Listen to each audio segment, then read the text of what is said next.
Chapter 40-55. This is the famous peaches of immortality of the immortal palace. You can try it. Xian sat down, picked up the jade pot, and slowly poured out 2 cups of clear wine. He said warmly, Empress Immortal Elixir was made from these peaches of immortality. Okay. Xiaohua naturally didn't care about immortal elixirs. However, seeing how attentive Xian was, he still took one and took a bite. When the peach melted into spiritual liquid and entered his stomach, Xiaohua praised. It is indeed the legendary peaches of immortality. It lives up to its name. If you like it, you can eat it all. Xian was delighted and pushed the jade plate to Xiaohua. That won't do. I still want to try the imperial wine of the immortal palace. Xiaohua smiled and reached for the wine cup. Unexpectedly, Xian hurriedly blocked him and said unnaturally, Don't be in such a hurry. Tell me what you've been doing all this time. Damn. Xiaohua held his forehead and said, You even know about Fairy Jing. What else do you not know? I know. I want to hear you tell me in detail. Xian said coquettishly.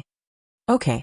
Xiaohua looked around and said in a low voice, If we talk, can others hear us? Don't worry.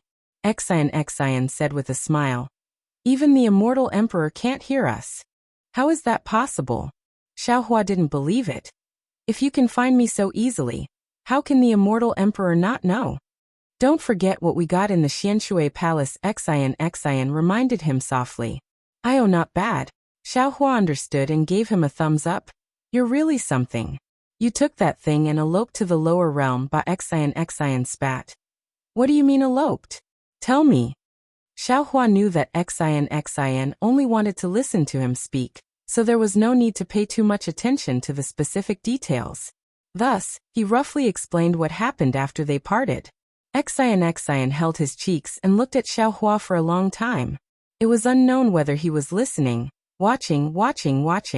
Under the red candles on the left and right, Xian's beautiful face became even more focused, causing Xiaohua's heart to be intoxicated. After Xiaohua finished, Xian came back to his senses. There was some panic in his eyes. He raised his wine cup and said, It's been hard on you. Come, let me toast you. All right.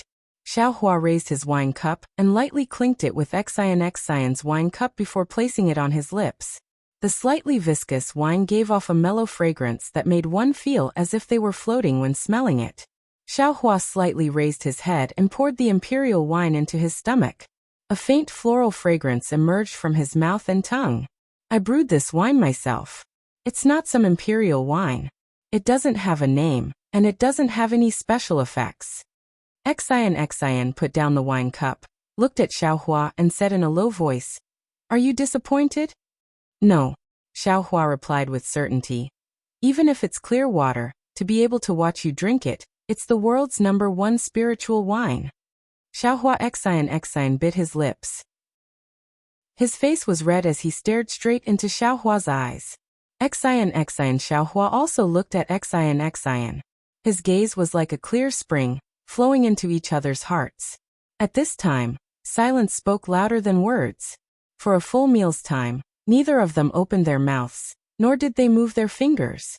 In the end, Xian raised his left hand from the stone table and raised it in the air.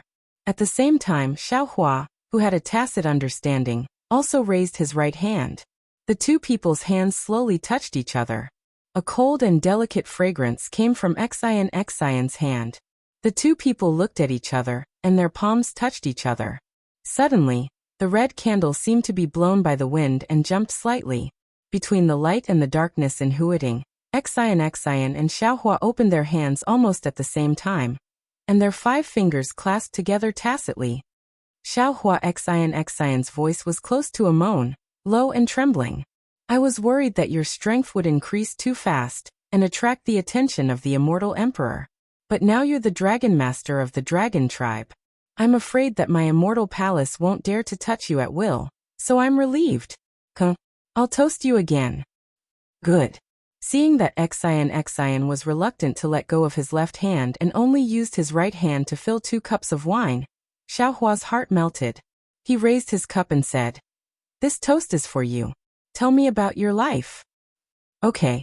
Xian calmly finished drinking and put down the wine cup. He clasped Xiaohua's 10 fingers with one hand and propped his cheek with the other. He looked at Xiaohua with somewhat blurred eyes and told him about his life. Xian's experience was naturally not as rich as Xiaohua's, but those palace fights also made Xiaohua's hair stand on end. In the end, Xian said, "Also, after my immortal palace's Heaven's Choice Assembly, the immortal emperor and Mahavairakana have reached a tacit understanding. The so-called war between immortals and Buddhas has been eliminated. You're now the Dragon Master, but don't be in the limelight too much. Beware of being noticed by the immortal palace again."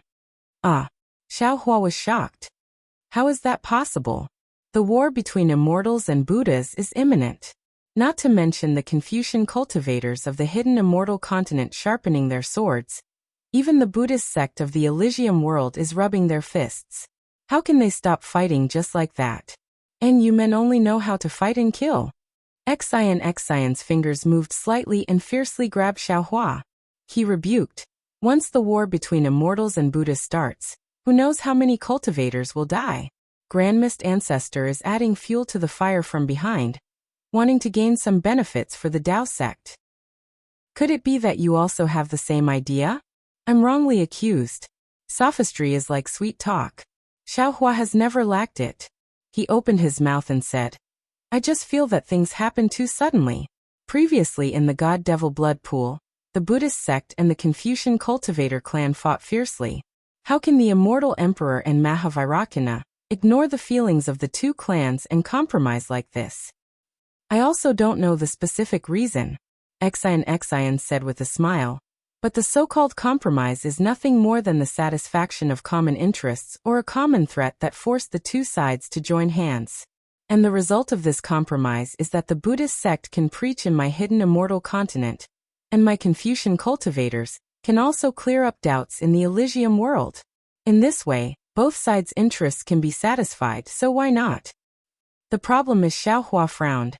The Buddhist sect in Yu Province's Longevity Town had great results. They took the initiative, so why did they suddenly stop? Instead, they let the Confucian cultivators enter the Elysium world? Mahavairakana wouldn't be so easy to talk to, right? Of course it's not that simple. Xian explained. This compromise has a process, it needs a test. Oh, what test? Tell me in detail. Xiaohua was surprised, but then he said with a smile, "Of course, if it involves the secret of the immortal palace, then there's no need to say." Xian's left thumb stuck up. Xiaohua's right thumb also stuck up. The two of them seemed to be playing. Their thumbs stuck together and turned slightly. Xian's gaze became gentle again as he said with a smile, "Before the Heaven's Choice Assembly, of course it's a secret. But now, the Elysium scripture-seeking plan has already begun, so it's not a secret anymore."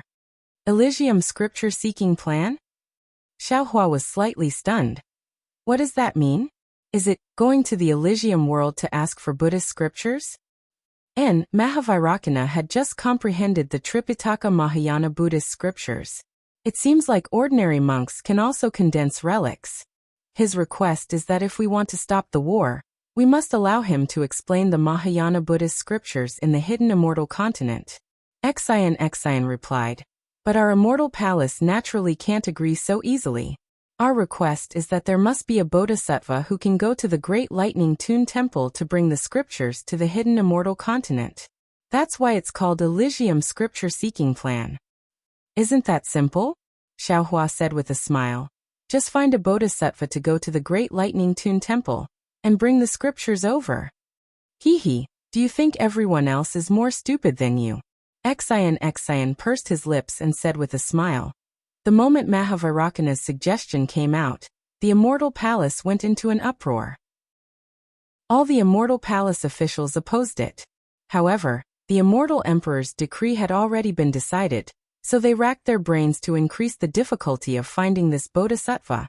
In the end, they finally came up with a method that was almost impossible. "Let's hear it." Xiaohua was surprised. "What kind of impossible method is it?" "First of all, this bodhisattva must be recorded in the Elysium world." Xian seemed to take out something she liked to share with her beloved. Her beautiful face smiled until her dimples appeared.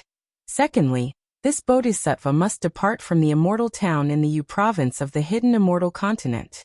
First, he must go to the great lightning tune temple in the Elysium world, and then return to the immortal town.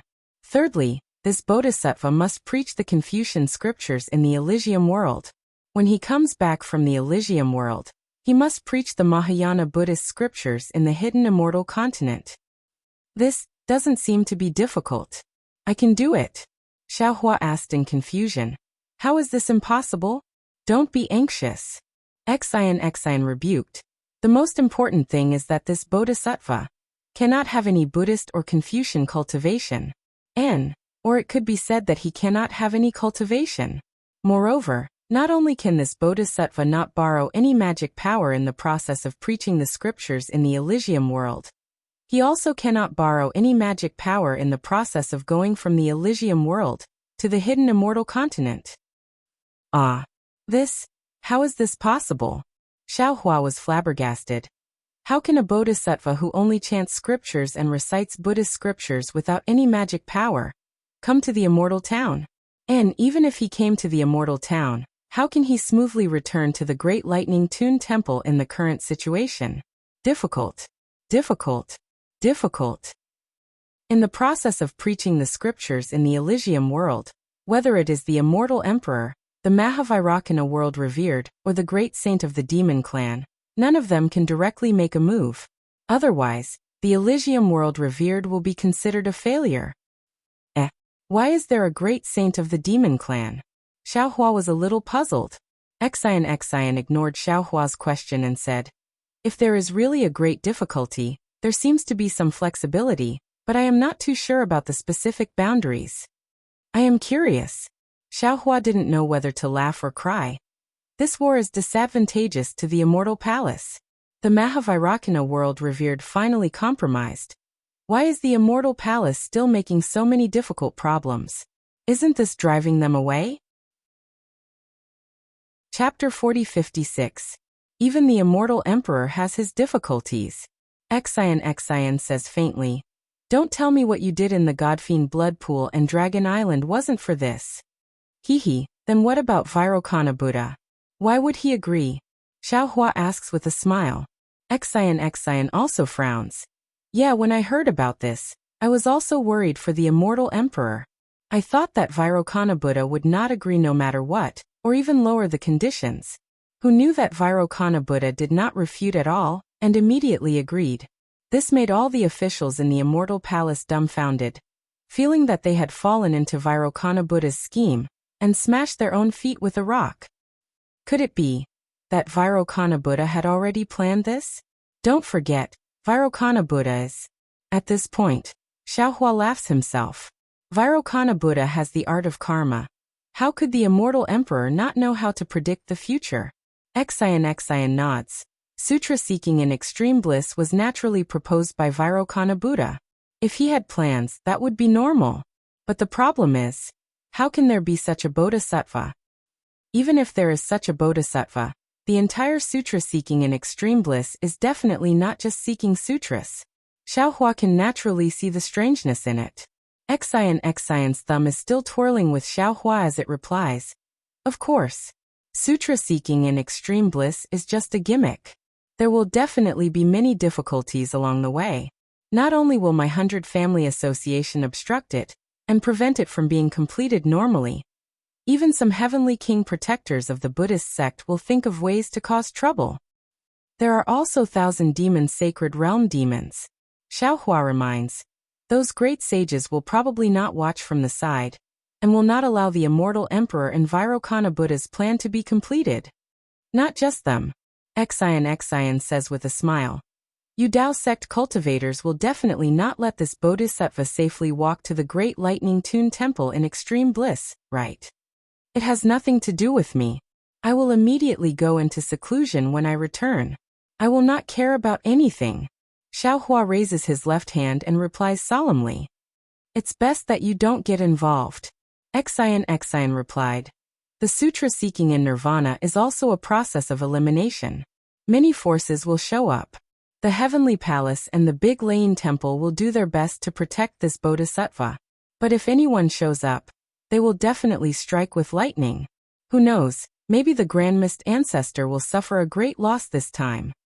If that's the case, Xiaohua looked at Xian with a smile and said with a double meaning, "Do I have a great chance?"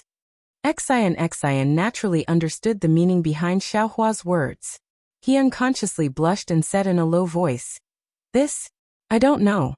Seeing Xinxin so shy, where was the arrogance of a princess of the immortal palace? Xiaohua's heart skipped a beat. He hadn't been close to a woman for several hundred years, so his mental fortitude was inevitably weakened. However, when he felt Xiaohua's palm burning hot, Xian immediately jumped in fright. He used his left hand to pinch Xiaohua's right hand, wanting to pull his hand out. How could Xiaohua let her have her way? He hurriedly tightened his grip. Xian whipped a few times, but didn't have any effect. He glared at Xiaohua and hurriedly changed the topic. However, Xiaohua, don't underestimate Mahavairakana's methods. Do you still remember the little monk Xiai Hui? Of course. Xiaohua nodded. Is he already Manjushri Bodhisattva? Yes, he's now in Yu Province's Longevity Town. He received Mahavairakana's Buddhist edict to find a sutra seeker in Yu Province. Xiaohua was even more baffled. Why didn't Manjushri Bodhisattva go to Western Paradise to find a Buddhist disciple? Isn't this giving up what's near at hand to seek what's far away? Xian rolled her eyes at Xiaohua and said, "You're stupid. Longevity Town is the starting point of Western Paradise's Sutra Seeker. Moreover, Mahavairakana has already issued a Buddhist edict several decades ago. Every temple in Western Paradise must send a disciple to Longevity Town to worship Buddha. If a suitable disciple can be found, then wouldn't Western Paradise's Buddhist disciple need to travel thousands of miles to hidden immortal mainland? Why do I feel that there's something fishy about this?" Xiaohua said thought-provoking. Mahavairakana must have done something. I haven't found out what he did yet. Xian said with a smile. However, there seems to be some clues about the Sutra Seeker in Western Paradise. Xiaohua was speechless. This person must have been arranged by Mahavairakana. You're wrong, Xian said with a smile. Mahavairakana doesn't know about this. It was discovered by Immortal Emperor when he used the clear sky mirror to search hidden immortal mainland. However, since Immortal Emperor knows, then Mahavairakana also knows. Who's this monk? How can he be so powerful? Even I want to go and take a look. Xiaohua didn't care about it in his heart. He just followed Xian's words and asked casually. This monk came from Western Paradise's Golden Mountain Temple. His Buddhist name seems to be Chuanzong. Boom! Xian's words hit Xiaohua like a thunderbolt. Xiaohua's expression became sluggish. His thumb that was moving along with Xian's thumb also became empty. Xian immediately felt that something was wrong. She stopped and asked curiously, "What's wrong? You know this monk?" Xiaohua looked at Xian's pure face and said with a bitter smile, "Don't forget, I've been to Western Paradise. I've really been to Golden Mountain Temple. However, I didn't say that there was a monk called Chuanzong in Golden Mountain Temple. He's called Chuanzong. This monk is the disciple of Great Master Nirvana." Xian suddenly realized and said with a smile, "He seems to be a disciple of Golden Mountain Temple after you and I left Western Paradise. How could you have seen him that day?" Xiaohua was somewhat absent-minded. He was almost certain that this Chuanzong was Jiang Luer. After all, although Jiang Luer had been in meditation for hundreds of years, he didn't have any psychokinesis. However, he still had some doubts. If Chuanzong was Jiang Luer, why didn't he cultivate Buddhism? An ordinary Buddhist trekked from Western Paradise to hidden immortal mainland. That kind of difficulty and danger was definitely not something that ordinary people could imagine. How could Xian not see Xiaohua's absent-mindedness? She asked tentatively. Could it be, you have some karma with this little monk? Xiaohua collected his thoughts and shook his head. I still don't know who this monk is. There's no need to talk about karma now. However, if there is some karma, this matter. Be careful, Xian said with concern. Anyone can seek benefits in the sutra seeking extreme bliss. Only Taoist cultivators can't. And I know, Xiaohua said with a smile. I'm also a Tipu. You're so cunning. Xian rebuked. Xiaohua looked at the empty wine cups on the stone table and said with a smile, how can 2 cups of newly brewed wine be enough? With that, Xiaohua raised the pot with his left hand and poured the clear wine into the 2 empty wine cups. Xian's eyes showed a slight pain, showing her helplessness. She pulled her left hand out of Xiaohua's hand. Xiaohua naturally didn't loosen his grip, but Xian shook her head slightly and tightened her grip. Xiaohua didn't dare to stay any longer, and loosened his grip. Xian's left hand took out a jade eye from her bosom, and said with a forced smile, Xiaohua, I know you are looking for the real refining method of the wishful rod. This is the refining method I asked for from the master of Jade Pure Palace. It also records the location of some magnetism in hidden immortal mainland. I hope it will be useful to you. Oh, thank you very much.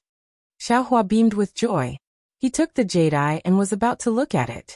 Xian stopped him and said, you and I don't need to thank each other. You can take it and look at it later. Okay. Xiaohua took back the jade eye and seemed to have thought of something. He asked softly, I still have a question about the 5 cheese unifications. Xian's eyebrows slightly moved. She lowered her head and didn't look at Xiaohua. She said, presumably, you have already met the great scholar of true Confucianism in the God-Devil blood pool, and obtained a certificate of true Confucianism.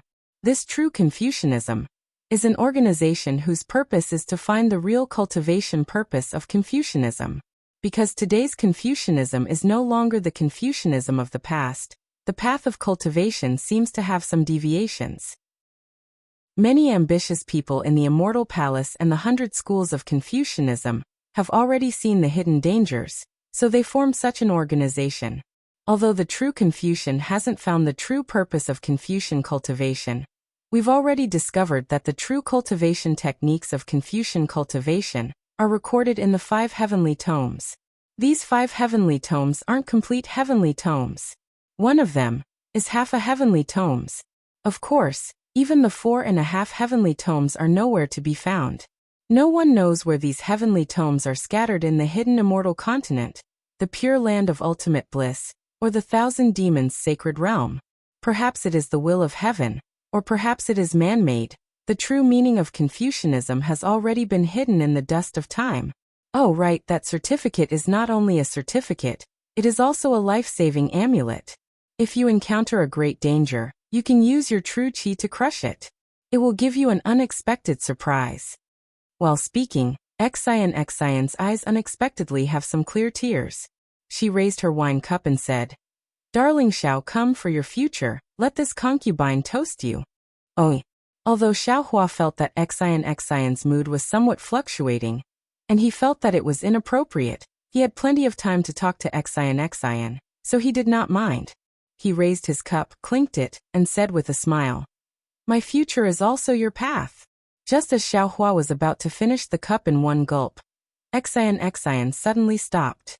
She raised her hand and extended it to Xiaohua's cheek. She lightly touched Xiaohua's skin and said in a low voice, Xiaohua, do you think this concubine is too casual? You and I have only met once. Even though we have experienced life and death in the mysterious water palace. But, of course, Xiaohua was also very surprised. After all, women were not like men, especially women of Confucianism. Which one of them did not emphasize the 3 obedience and 4 virtues and not look at indecent things? As a princess of the immortal palace, Xian could not indulge her feelings even more. Xian's private meeting with him in the lower realm was indeed a great taboo in the immortal palace. I think, you must have your own reasons. Xiaohua replied after some consideration. Moreover, if you don't say it, how can I know your heart? This is an opportunity given to us by the heavens. Xian seemed to let out a long breath, as if she had put down a heavy burden. A charming smile appeared on her face, and she raised her wine cup and drank it up. Kacha as Xian's wine cup was emptied, the entire night sky was instantly filled with thunderbolts. It was as if heavy rain was pouring down, and all the tranquility and beauty were completely shattered. Looking at the left side of the Huiting, the brilliant sea of flowers now seemed to be ravaged by thousands of hands, and the petals fell miserably into the flower path. What's going on? Xiaohua was stunned and looked at Xian with some confusion. Xian forced a smile on her face and said, "Darling Xiao, after today's parting, I don't know when we will meet again. You have to cultivate diligently." Kacha, another thunderbolt struck Huiting. The whole Huiting shook, and the wine pot on the stone table was knocked over. However, the wine pot was already empty, and not a single drop of wine flowed out. His Xiaohua sucked in a breath of cold air, and finally understood why Xian took so long to fill the third cup of wine. Alas, Xiaohua sighed and looked at Xian. "Why didn't you say so earlier? Sooner or later, we will have to part in the end." Xian raised her eyebrows and looked at the large watery clouds in the night sky. There was some bright brilliance at the edge of the watery clouds, as if the light of dawn was about to come. Just like the sky, dawn will come eventually. Xian looking at Xian's eyebrows and the swaying light in the night sky, Xiaohua understood that he couldn't say anything more at this time. He gently held Xian's waist, and Xian struggled with all her might. However, seeing Xiaohua's lips on her forehead, Xian closed her eyes in both pain and happiness. Her hands nervously grasped each other and trembled slightly. However, this trembling suddenly stopped, just like Xian's body, which suddenly stiffened. Her tightly closed eyes in Xiaohua's arms suddenly opened, and her eyes were filled with disbelief and surprise. Chapter 40-57. After a while, Xiaohua's lips left Xian's forehead. The faint green light had already disappeared. Xiaohua looked at Xian and said in a low voice, "Go back. One day, I will go to the Immortal Palace to find you." Xian's eyes rekindled with hope. "I know you will. Xiaohua's name will definitely resound throughout the 3 continents." Kacha 9 bolts of lightning struck down simultaneously, shattering Huiting, the sea of flowers, and everything else. A chair on the back of a colorful phoenix appeared out of thin air. Xian reluctantly landed on the chair, and he saw tens of thousands of colorful clouds shooting up into the sky. Pillars of noble qi propelled the colorful phoenix up into the sky slowly. Xiaohua's sweet smile appeared on Xian's face. She said, "Seeing you today, this life is enough. If fate wills it, we will meet again." Xiaohua slightly raised his hand and said with a smile, "There is no need for fate. We will meet again soon. Xian, you have to believe me." "Okay. I believe you." Xian smiled. The entire night sky was lit up, and the rainy night shone brightly.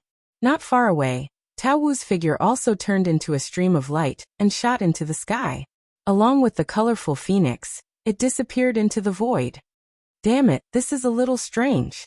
Seeing all the strange phenomena disappear, Xiaohua carefully thought about it and felt a little apprehensive. Xian came out for no reason and left for no reason. Her strange emotions were really strange. Disciple Xiaohua raised his hand and said, "Have you had enough?" "No." Fujiwen obviously knew what Xiaohua was teasing him about. He said honestly, "There are immortal palaces and specters nearby. How would I dare to be rash?" "What did Tao Wu say?" Xiaohua asked in a low voice. "I feel that there is something strange about it." Indeed. Tao Wu's words were also strange. Fujiwen agreed. However, no matter how much I tried to get her to say, she didn't say anything. In the end, when thunder fell from the sky, she sighed and said, "Thunder rises, rain falls, flowers wither, 3 cups of fate end. From now on we are strangers." Tisk Xiaohua smiled coldly. He looked at the dark sky and said, "What nonsense, end of fate. Xian treated me like this. How can I let her down? However, master, this matter is rather difficult." Fujiwen whispered, "Jianghong bears the burden of the Grotto Heaven River. If Lu Yi wants to form a relationship with Jianghong, he has to bear the burden of the Grotto Heaven River. Moreover, Princess Xinxin is the princess of the Immortal Palace. Master, your task is very important. Of course, for the sake of my own happiness and yours, I have no choice but to cultivate properly. Xiaohua nodded and said, let's go, let's hurry back to the soaring dragon mountain range. Master will inform you that we still have to make a trip to the longevity town. Master, why are you going to longevity town? Fujiwen was puzzled. Aren't you rushing back to the soaring dragon mountain range to enter seclusion? Plans cannot keep up with changes. Xiaohua said helplessly. I have no choice but to go to longevity town. A very important relative of mine is there. Ah, Master still has relatives. Fujiwen was extremely shocked. That might not be the case. Xiaohua's heart was somewhat irritated for no reason. He waved his hand and said, we can only go and take a look to know. Master, Fujiwen asked in a low voice. From here to the soaring dragon mountain range, we just happened to pass by Pingshan country. What do you think? Xiaohua nodded. No problem. Since I have already promised you, I will definitely do it. This Kunlun immortal realm is extremely spacious. Moreover, the heaven and earth origin qi is increasingly abundant. Not to mention your Fu family. Even if you Zhongqiuan and Changyuan two families come here, it won't be a problem. Thank you, Master. Fujiwen was extremely happy. Disciple has already told them. However, junior brother Yu and junior sister Chang's relationship with their families is not good. Therefore, they do not plan to go back and invite their families to stay in Kunlun immortal realm. Although junior brother Wang Bianfei did not say anything, it seems that he also misses his mother. Alas, the ancients have a saying that when one's parents are present, one should not travel far. It really makes sense. Xiaohua sighed and said, blood ties cannot be cut off no matter what. Master originally wanted to go to Longevity Town first, and then return to the Soaring Dragon Mountain Range. It seems that I should return to the Soaring Dragon Mountain Range first. Thinking about Wang Bianfei's mother missing her son in the Soaring Dragon Mountain Range every day, Master feels very uncomfortable in his heart. Yes. Fujiwen's expression was somewhat gloomy. Disciple's parents are already old. If Disciple does not return, I'm afraid that I will not be able to see them anymore. Let's go, Xiaohua said with a smile. Then what are you hesitating for? Of course, your parents chasing you out of the sect is also for your own good. But then again, even if they did something wrong, think about how they raised you. You should be filial to them every day. Fujiwen previously had a gap with his parents because of Tao Wu's background. Now that Tao Wu was a female official of the Immortal Palace, wouldn't she be 100 times more noble than an ordinary woman in the world? Therefore, the grudge in Fujiwen's heart disappeared, and he was eager to return home. Several months later, in the mountain range on the west side of Pingshan country, Xiaohua stood on the flying carriage with a smile. Seeing Fujiwen fly back dejectedly, he said with a smile, what? Your parents did not come out with you? My parents did not believe that Tao Wu was a female official of the Immortal Palace. Fujiwen said with a bitter smile. No matter what Disciple said, they always said that Disciple lied to them. Haha, it seems like they saw through your previous plan in an instant. Xiaohua said with a smile. Master did not agree that day. You used the Immortal Palace as a cover, but did not have the Immortal Palace's token. How could you persuade them to go to the Immortal Palace? Besides, without the proper ceremony, it would not be legitimate. Why would they go to the Immortal Palace with you? Actually, the most important thing is that mother's health is not good, and father is not willing to leave Pingshan country. As the saying goes, it is difficult to leave one's homeland. Fujiwen said with melancholy. But the more it is like this, the more Disciple is worried. Master understands. Xiaohua nodded. Lightning flashed around his body as he said, look at Master's methods. Master, you can't really. Fujiwen suddenly remembered what Xiaohua had said to him earlier. Without waiting for Fujiwen to finish, Xiaohua's figure disappeared. All right. Fujiwen sat on the flying carriage and quietly looked in the direction of Pingshan country. He said helplessly, looks like I can only use force. In less than half a cup of tea's time, lightning flashed near the flying carriage, and Xiaohua's figure appeared. He said with a smile, let's go, Disciple. It's done. Thank you for your trouble, Master. Fujiwen smiled and urged the flying carriage to fly towards the Soaring Dragon Mountain Range. At this time, Yu province was not as calm as Xian had said. The Buddhist sect and Confucian cultivators were still fighting openly and covertly. Chaotic Buddhist senses and eye-clearing techniques appeared in the air from time to time. Fu Jiwen had only been flying for a few days, but there were already several groups of Confucian cultivators blocking his path. In the end, Xiaohua put away the flying carriage and had Fu Jiwen accompany his parents in the space, while he flew towards the soaring Dragon Mountain range. Xiaohua returned to the Fortune Gate not just a day later. Xiong Yi and the other disciples did not expect him to return so soon. They were ecstatic to welcome him. Xiaohua's actions in the Fiend God blood pool had spread throughout the hidden immortal continent. Naturally, the disciples of the Fortune Gate had also heard of it. The scheming disciples like Xiong Yi had long seen the hope of Xiaohua's rise. They also saw the Fortune Gate's reputation, shaking the hidden immortal continent in the future. They were full of confidence in their own futures. Xiaohua sat on the Fortune Dao Palace's throne. He did not ask about the Fortune Gate's development during this period. Instead, he explained his cooperation with the Flowing Merchant Union in detail. He also ordered Xiong Yi Lanji and Li Xiang to bring out some spiritual herbs, medicinal pills, and things from the Forbidden Spring Sea. He then released Wang Baifei and asked him to invite his mother. When Xiong Yi and the others saw that Xiaohua did not ask about the Fortune Gate's affairs, they knew that he trusted them. However, they still mentioned some important matters. When Xiaohua heard that due to the recent war and famine on the hidden immortal continent, a large number of refugees had appeared, and that the Fortune Gate had accepted tens of thousands of children as disciples in order to expand their forces, he frowned.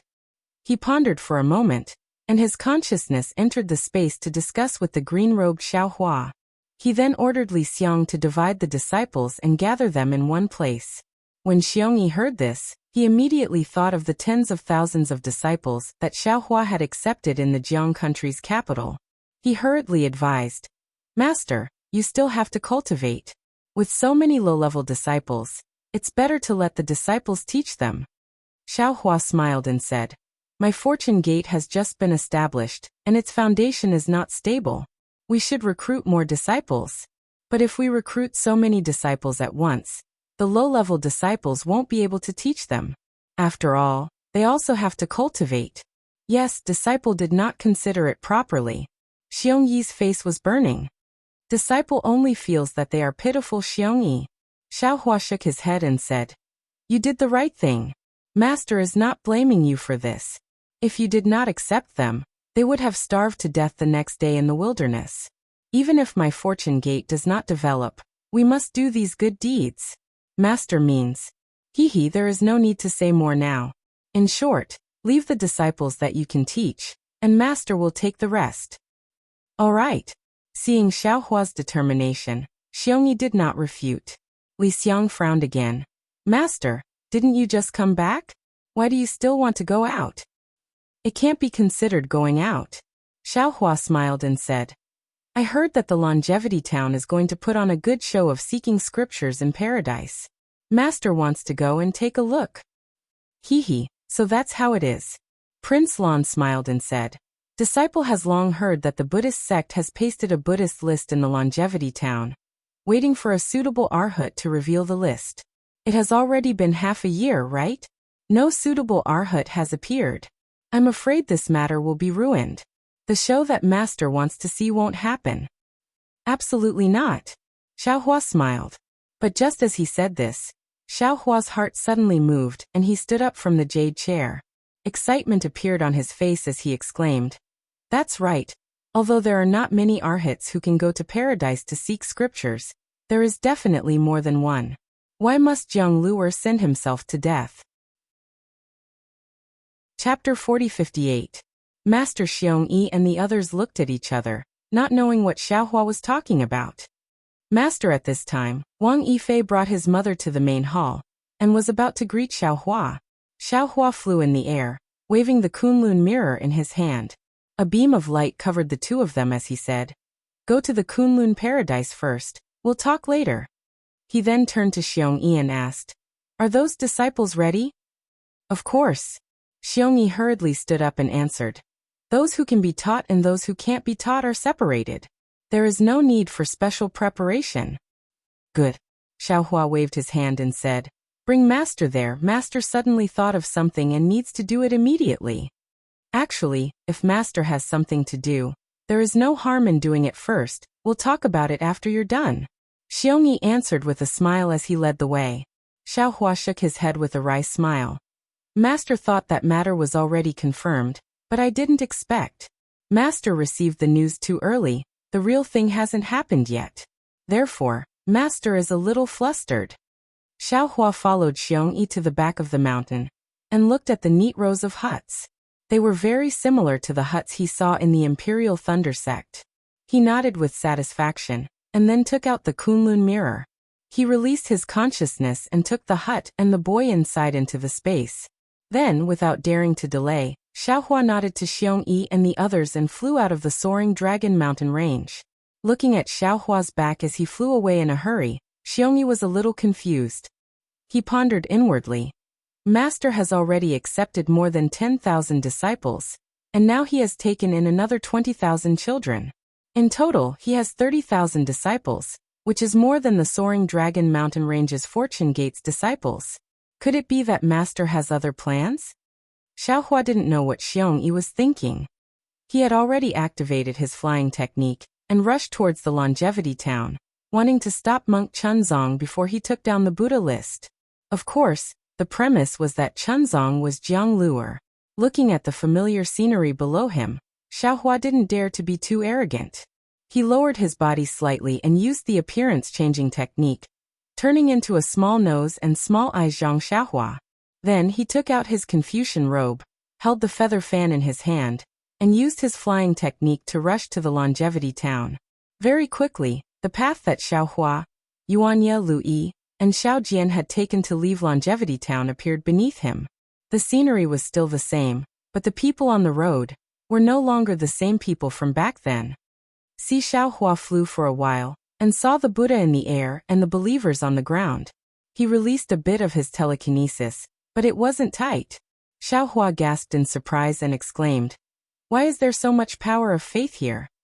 Could it be that the power of faith belongs to Xi Hang?" As he spoke, Xiaohua raised his head and looked at the 99-meter-tall Guanyin Bodhisattva, standing in midair in the distance. Needless to say, the true body of the Guanyin Bodhisattva was the real Xi Hang. But the real Xi Hang had already passed away, and only the fake Xi Hang existed in this world. No wonder Mahavairakana, revered Buddha, had the idea of seeking scriptures in nirvana. This longevity town is just a town, and a Namwu Guanyin Bodhisattva's golden body already has so much power of faith. If the entire hidden immortal continent was filled with temples and Bodhisattva's golden body, how much power of faith would that be? Xiaohua greedily inhaled. He knew that if he released the Bodhi Sarira now, perhaps Bodhi would immediately attain enlightenment. Unfortunately, in this longevity town, even if the Buddha Sarira wasn't in seclusion, Xiaohua would definitely not dare to release it. Thanks to the innate divine restriction in my Naiwan palace. Xiaohua rejoiced as he flew. If it wasn't for these innate divine restriction concealing the Buddhist aura, even if the Buddha Sarira didn't want to come out, this rich power of faith would have fallen into my Naiwan palace. At that time, it would be impossible to conceal it. This is Jiangqiao Temple? When Xiaohua flew closer, he used the clear eyes technique to look. He had already noticed the changes in Jiangqiao Ridge, and unconsciously became a bit dazed. After a moment, he didn't know whether to laugh or cry. Damn it, Jiangqiao Temple is obviously my Dao sect's Taoist temple. How did it become a Buddhist temple now? Only where is that so-called Buddhist list? Xiaohua looked at the left side of Jiangqiao Ridge, but didn't see any trace of the Buddhist list. Then he looked at Jiangqiao Temple again. At this time, Jiangqiao Temple was flourishing with incense. Rays of Buddhist light lingered above the temple. Within the Buddhist light, one after another, Buddhist statues faintly appeared. Along with the sound of wooden fish inside the temple, the Buddhist light rushed out. This was precisely the imposing manner of a Buddhist bodhisattva overseeing the temple. At the same time, rays of tranquil Buddhist awareness slowly swept across the surroundings of Jiangqiao Temple. With one look, one could tell that it was the inspection of the Buddhist sect's guardian heavenly king. Xiaohua pressed down on the cloud and saluted a Confucian cultivator who was slowly flying by. Greetings, fellow immortal. I have something to ask, fellow immortal. There's no need to be so polite. Is there anything I can help you with? That Confucian cultivator was also very polite. I heard that there is a Buddhist list of Mahavairākana in Longevity Town. It's to find people who are seeking sutras in nirvana. May I know where this Buddhist list is? Since it's a Buddhist list, it's naturally inside the temple. The Confucian cultivator smiled and said, Fellow immortal, it's difficult for you to see it. That Jiangqiao temple only allows Buddhist disciples to enter. We Confucian cultivators are not even allowed to come within 10 feet of it. Oh, the Buddhist sect is actually still so arrogant? Xiaohua asked in a low voice. I heard that on that day, wasn't there a Dongfang family disciple who attacked the Buddhist sect's Manjushri Bodhisattva with a sword and extinguished their arrogance? Alas, that was then and this is now.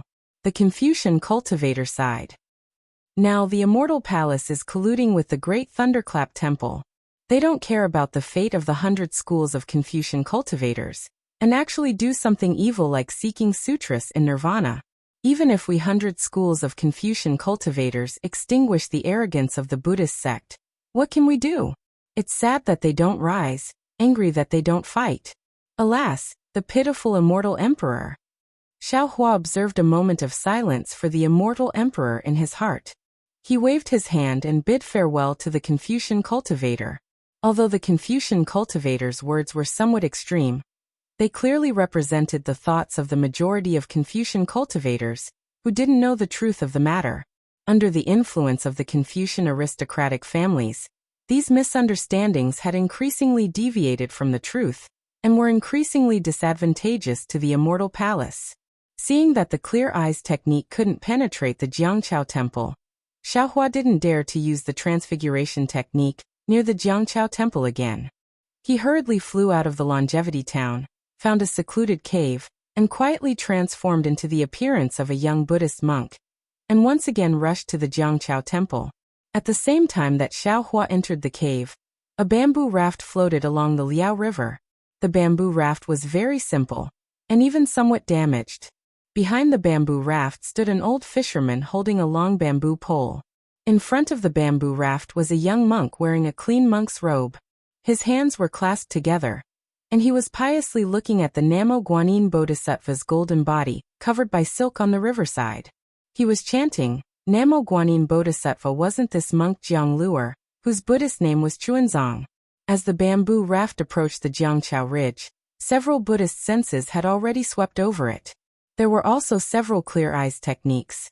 It seemed that they had already anticipated Chuanzong's arrival. However, Chuanzong was unaware of all this. Looking at the shore that was getting closer and closer, he turned his head and said very kindly, Boatman, please stop here. I'll have to trouble you along the way. Little monk, have a safe journey. The old fisherman stood up shakily, raised his hand full of cracks, and waved benevolently as a form of farewell. Then he propped the bamboo pole in his hand against the bluestone on the shore. The bamboo raft left the shore and slowly moved downstream. The bamboo raft drifted straight for several miles. The fisherman who had been standing steadily at the end of the bamboo raft suddenly trembled. His straw raincoat slowly disappeared, and the fisherman straightened up. Small heavenly flowers appeared in the void near him. The fisherman's wrinkled face also changed, revealing a solemn appearance.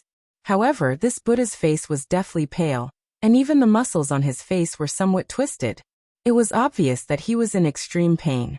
Namo Amitba. The Buddha chanted the name of Buddha, raised his foot, and stepped into the void and disappeared, leaving only the real bamboo raft drifting further and further away in the Liao River. More than 10 miles away, a patch of blood was sprinkled on the protruding rocks above the river. It was very dazzling under the noon sun. The ignorant Chuanzong, who had always been fearless, stood below the Jiangqiao Ridge.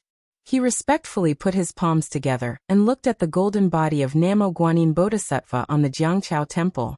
He then tidied up his monk robe and chanted, Namo Guanyin Bodhisattva, Avalokitesvara Bodhisattva.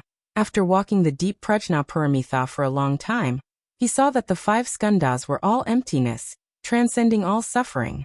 Saraira, Form is not different from emptiness. Emptiness is not different from form. Form is emptiness. Emptiness is form. As Chuanzong chanted the sutra, he kowtowed with each step and walked up the Jiangqiao Ridge with great sincerity. This was a path of pilgrimage and also a path of spiritual sublimation.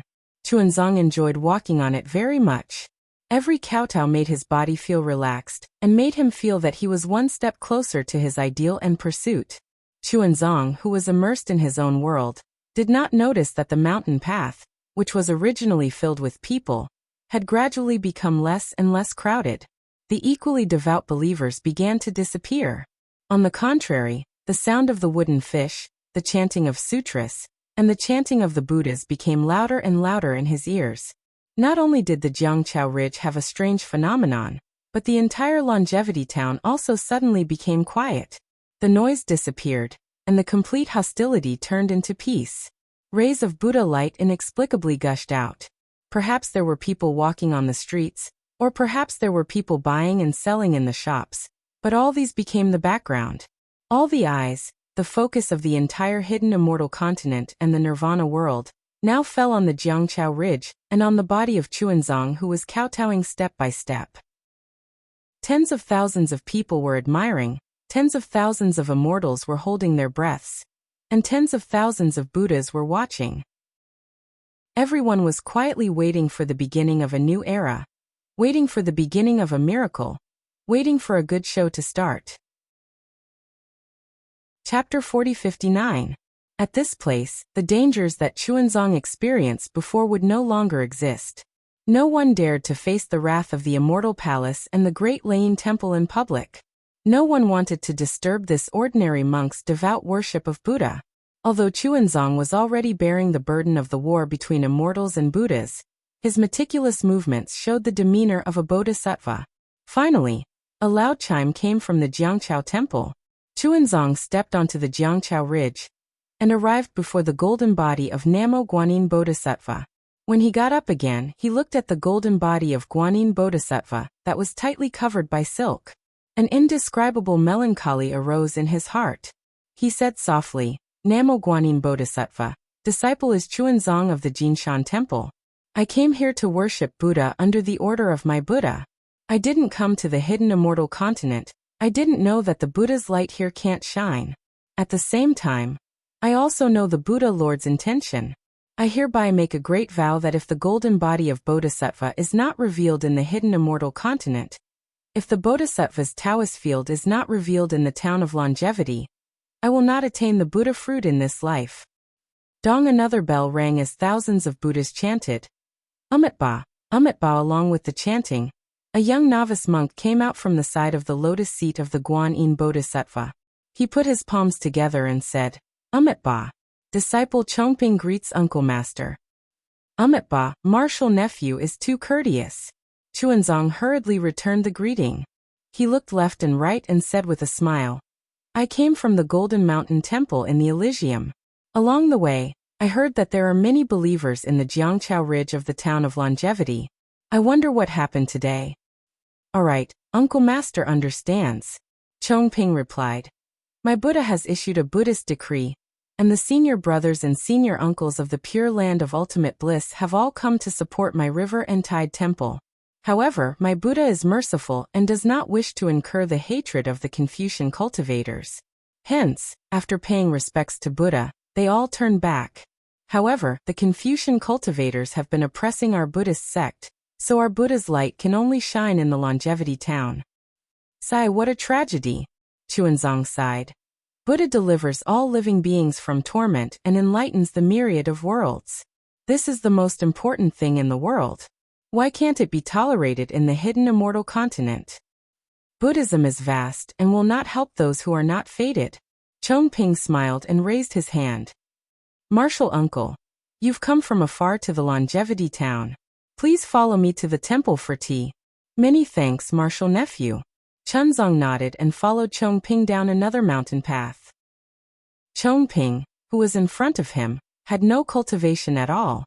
At this moment, Xiaohua, who had just arrived at the Longevity town, suddenly felt a rarely seen aura suddenly descend from the sky, enveloping the entire Longevity town. At the same time, from another direction, an extremely dignified aura also appeared, surrounding the longevity town. Everything in front of him suddenly became somewhat unreal, as if he, the mountain, and the people on the road had all turned into shadows. Not good. Luer is here. Xiaohua was startled. Sweat dripped down from his forehead. He complained about his carelessness in his heart. Almost without thinking, he released his spiritual force. Unfortunately, his divine sense was like nothingness. No matter how hard he tried, his divine sense could not leave his body. Moreover, his figure began to drift in the air.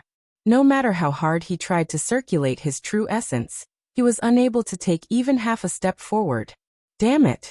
How could Xiaohua not know that the experts of the Buddhist sect and the Immortal Palace had already sealed off the entire longevity town, eliminating any factors that would disturb Jiang Luer's announcement? Xiaohua's mind raced. He had brought Jiang Luer from the Xiaoyu continent to the Western Paradise. Now that he could wake up from his meditation, Xiaohua was very happy. If it was under normal circumstances, Xiaohua would definitely not stop Jiang Luer from doing anything for the Buddhist sect. However, it was unusual now.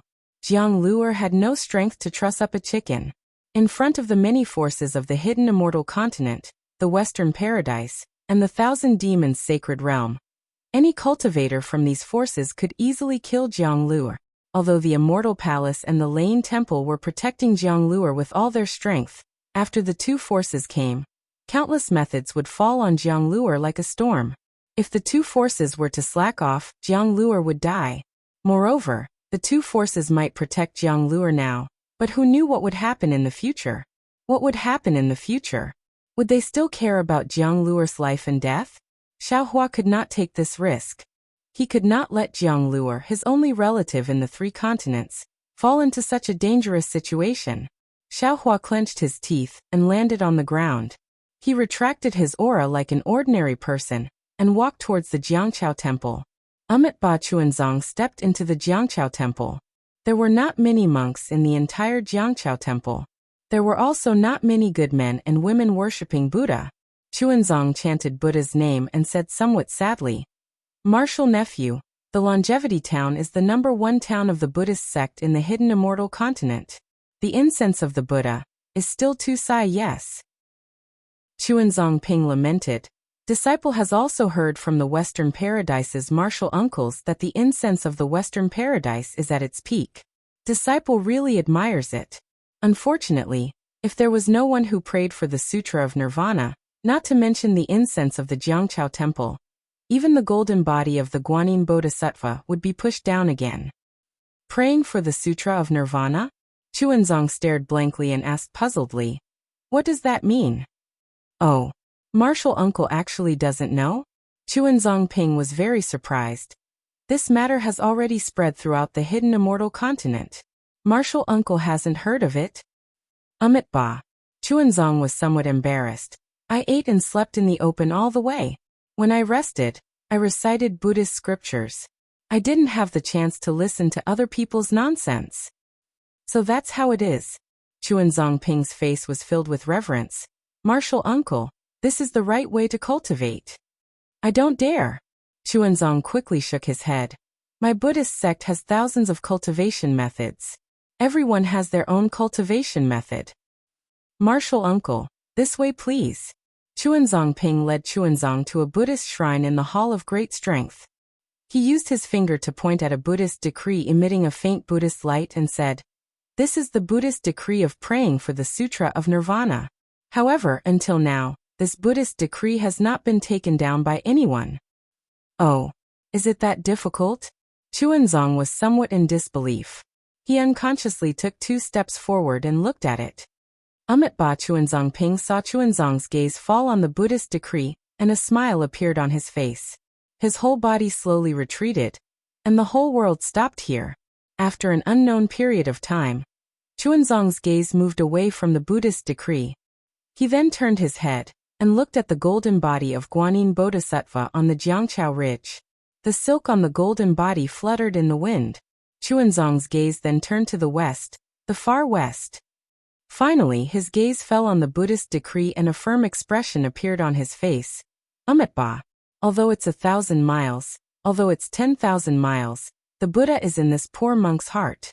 1 step, 10 steps. What else can I ask for in the Western paradise? Since disciple Chuanzong has already made a great wish for Guanyin Bodhisattva, disciple is willing to take down the Buddhist decree of the Buddha Lord. Then my Buddha's Buddhist light will spread throughout the hidden immortal continent. As he spoke, Chuanzong raised his hand and placed it on the Buddhist decree. Although the Buddhist light was faint, it was also endlessly tenacious. However, this Buddhist light could block the hands of thousands of bodhisattvas, but could not stop Chuanzong. Chuanzong's hand touched a corner of the Buddhist decree. Wait, at this moment, a voice suddenly came from the originally silent Jiangchao temple. Chuanzong was slightly stunned. He turned his head and saw a faint shadow squeezing out from the crack of the door. Wasn't that Xiaohua, who tried his best to pass through the longevity town, and had no choice but to use all of his magical powers to enter the Jiangchao temple from the sealed void? Chuanzong was stunned when he saw a monk with a small nose and small eyes. This was because although he had never seen this face before, an inexplicable sense of familiarity arose from the bottom of his heart. He could not help but ask curiously, "Junior brother, do you have any orders?" You Xiaohua saw that Chuanzong's hand was already on the Buddhist decree and naturally knew that the matter had reached the final step.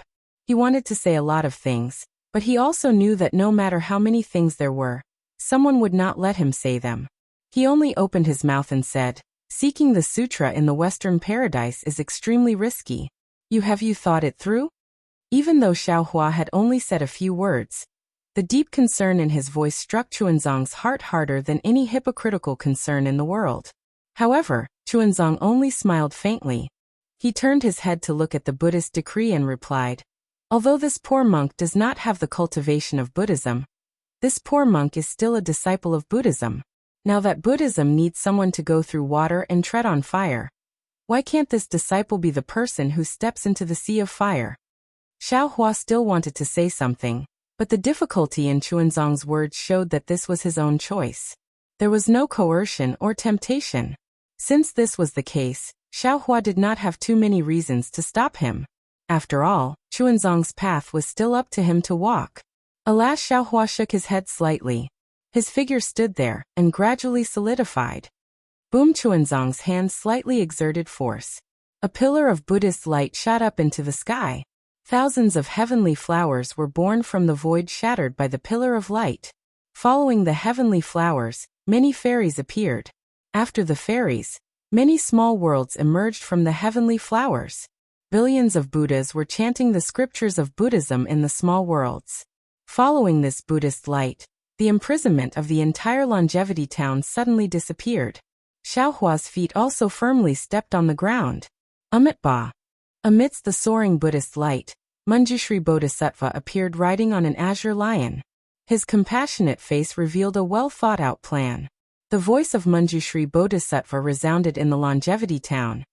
"Chuanzong, you have taken down the Buddhist decree. This time, the heavy responsibility of seeking the scriptures in paradise falls on your shoulders. This trip has to cross thousands of mountains and rivers.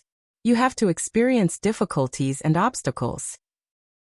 The most important thing is that you have to walk this 1,000,000 miles of road step by step.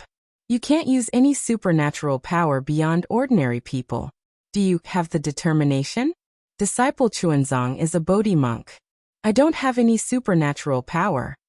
Chuanzong's voice was originally low, but at this time, under the Buddhist light, it was like thunder. Not only did it resound in the Rivertide Temple, it also resounded in the longevity town, and spread to the entire Yuzhou, and even the 9 regions of the hidden immortal continent.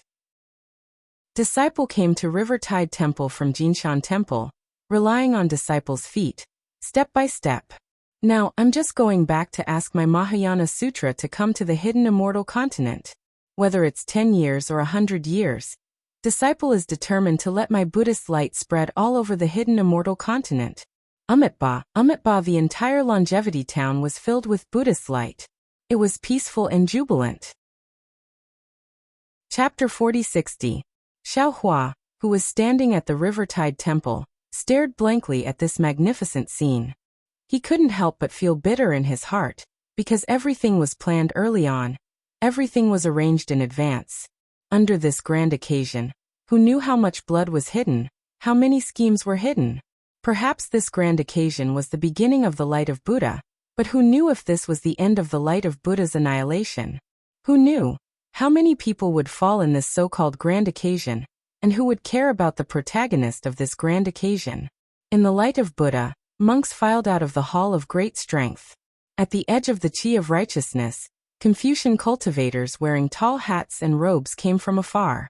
It was as if the killing intent of immortals and Buddhas that had accumulated for decades disappeared the moment Xuanzang unveiled the Buddhist decree. It was as if the war between immortals and Buddhas was just a joke.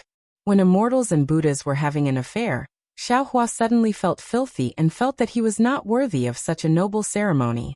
He turned his head indifferently and floated out of the Jiangqiao temple. It was not that no one noticed Xiaohua's departure, but the alert Confucian cultivators thought that Xiaohua was a test arranged by the Buddhist sect, and the Buddhist sect thought that Xiaohua was a chess piece of the Confucian cultivators.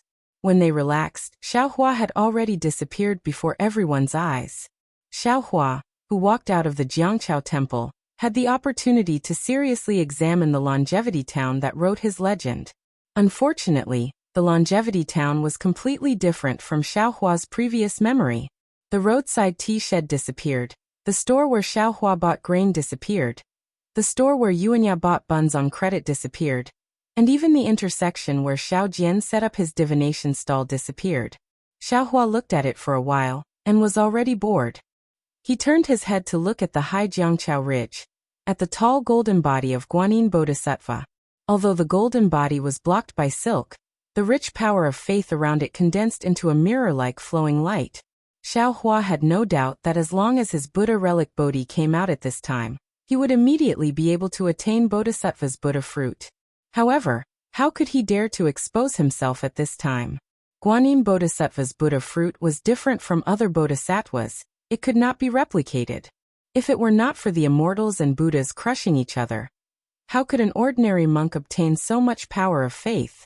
Of course, at this time, Guanyin Bodhisattva attained Buddha fruit and completely subverted the plan of seeking scriptures in paradise. This was directly the fuse of the war between immortals and Buddhas. Even the Mahavairakana revered one didn't dare to bear this responsibility. So how could Xiaohua risk universal condemnation? However, after a short while, Xiaohua once again looked towards the west thoughtfully. He thought to himself in bewilderment, Elysium doesn't seem to be in the west. Why did Luer look to the west before he took down the Buddhist edict? What does that mean?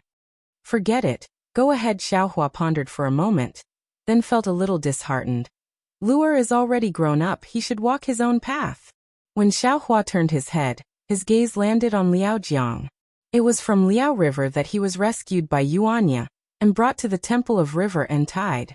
At that time, his cultivation had not recovered, so he did not have the intention to explore Liao River. Now that he was standing in front of Liao River, he could not help but think of the sea eye of the West Sea and Liao River. Thinking of this, Xiaohua's figure flew up and headed towards the upper reaches of Liao River. Previously, some grains were planted on both sides of Liao River, but now it was flat and clean. The villagers planted Bodhi trees and sunflower lotuses, making it look lush and green. Xiaohua flew up for hundreds of miles. Suddenly, dragon vein Xiaohua trembled in his body and called out in a low voice. Fellow Taoist, please stop. Oh, what's wrong? Xiaohua was slightly stunned. His figure stopped in midair, and he released his divine sense in confusion. He asked, could it be that the heavenly abode river dragon clan has appeared in Liao River again? However, just as Xiaohua finished speaking, he felt a burst of joy in his heart, as if he had thought of something. That's right. Dragon vein Xiaohua's voice was also ecstatic. I sense the aura of the Yuzhou cauldron. How is that possible? Xiaohua's voice was also filled with disbelief. How could the Yuzhou cauldron be in Longevity Town? Nothing is impossible, Dragon vein Xiaohua said with a smile. Fellow Taoist previously fell into the void passage in the West Sea's Eye, and then appeared in Liao River. If there wasn't a passage that led directly to the void here, how could fellow Taoists come here? Since there is a passage to the void here, it is naturally possible for the Yuzhou cauldron to be here. Moreover, At that time, I'm afraid that Kong Hongwu had already taken away the other 5 cauldrons, causing the Yuzhou cauldron to lose its effectiveness. That's why fellow Taoist was able to float out from the suppression of the Yuzhou cauldron. But Xiaohua was somewhat hesitant. He turned his head to look in the direction of Longevity Town and said in a low voice, "At this time, the Longevity Town's immortal and Buddhist experts are all here, and the sutra-seeking extreme bliss hasn't started yet. How could we dare to make a move here?" Fellow Taoist misunderstood. Dragon Vein Xiaohua said with a smile, "It's impossible for us to make a move now. When the sutra-seeking extreme bliss begins, the attention of the hidden immortal continent, and the sutra-seeking extreme bliss, will follow Chuanzong out of Longevity Town. This Longevity Town will naturally be ignored, and it won't be too late for us to make a move then. And that's how it should be." Xiaohua laughed mischievously. "Moreover, this time can't be too long. Otherwise, when those Buddhist experts turn their attention back from the sutra-seeking extreme bliss and land on the river and tide temple, you and I will no longer have a chance." Fellow Taoist is wise. Dragon Vein Xiaohua flattered. Xiaohua made up his mind, and his figure no longer stayed. Like a meteor, he flew forward for another 1,000 li, and rushed into the depths of Liao River.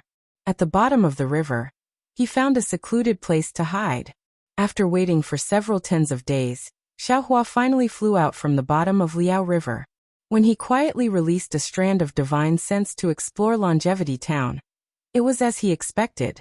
Not only was the incense in the river and tide temple declining, even the entire Longevity Town appeared deserted. It was as he expected. Good. Xiaohua secretly clapped his hands. He knew that it wouldn't be long before this Longevity Town would become a boiling cauldron of voices. Now was the best time to collect the Yuzhou cauldron. Dragon Vein Xiaohua had the experience of collecting the Shuzhou cauldron, so finding the Yuzhou cauldron was not troublesome.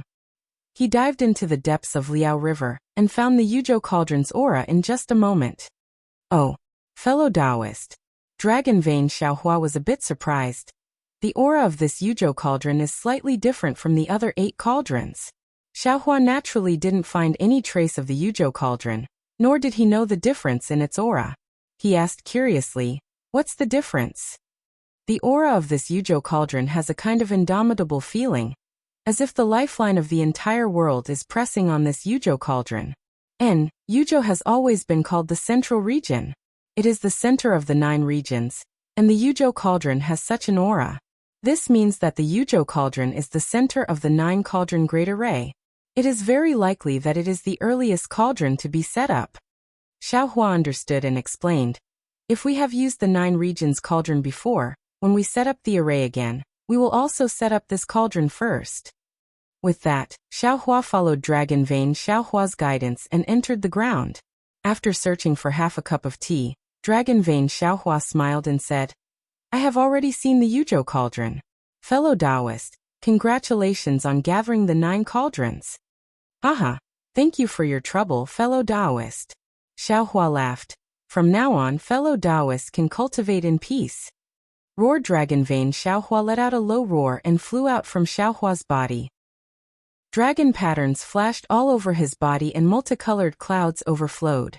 He opened his mouth and a mouthful of dragon breath fell into an inexplicable space. Wang Wing, a burst of chime sounds came from the ground not far away, and then the entire earth shook violently. "Quick! Soon there will be Buddhist experts coming."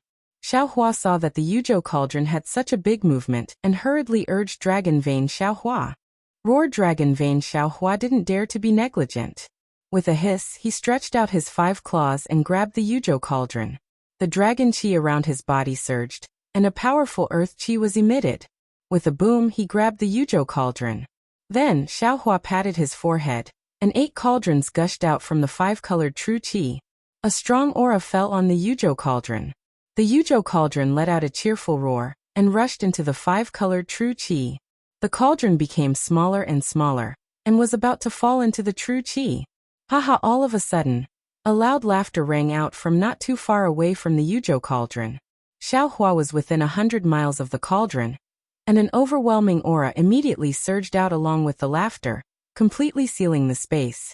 Even the Yuzhou cauldron, which had fallen into the true energy, stopped in midair. Ooh! Xiaohua was shocked, and his divine sense swept towards the source of the voice like a hammer.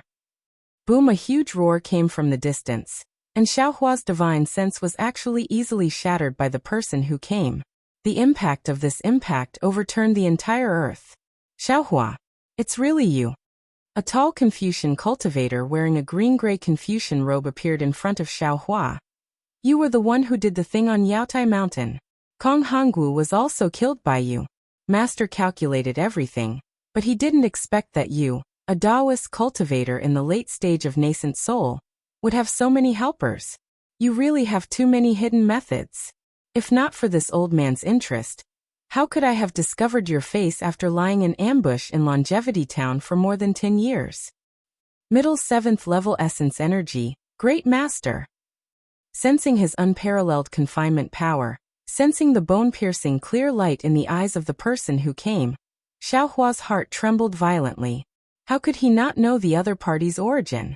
A Confucian cultivator's Great Master was between the 6th and 7th level essence energy.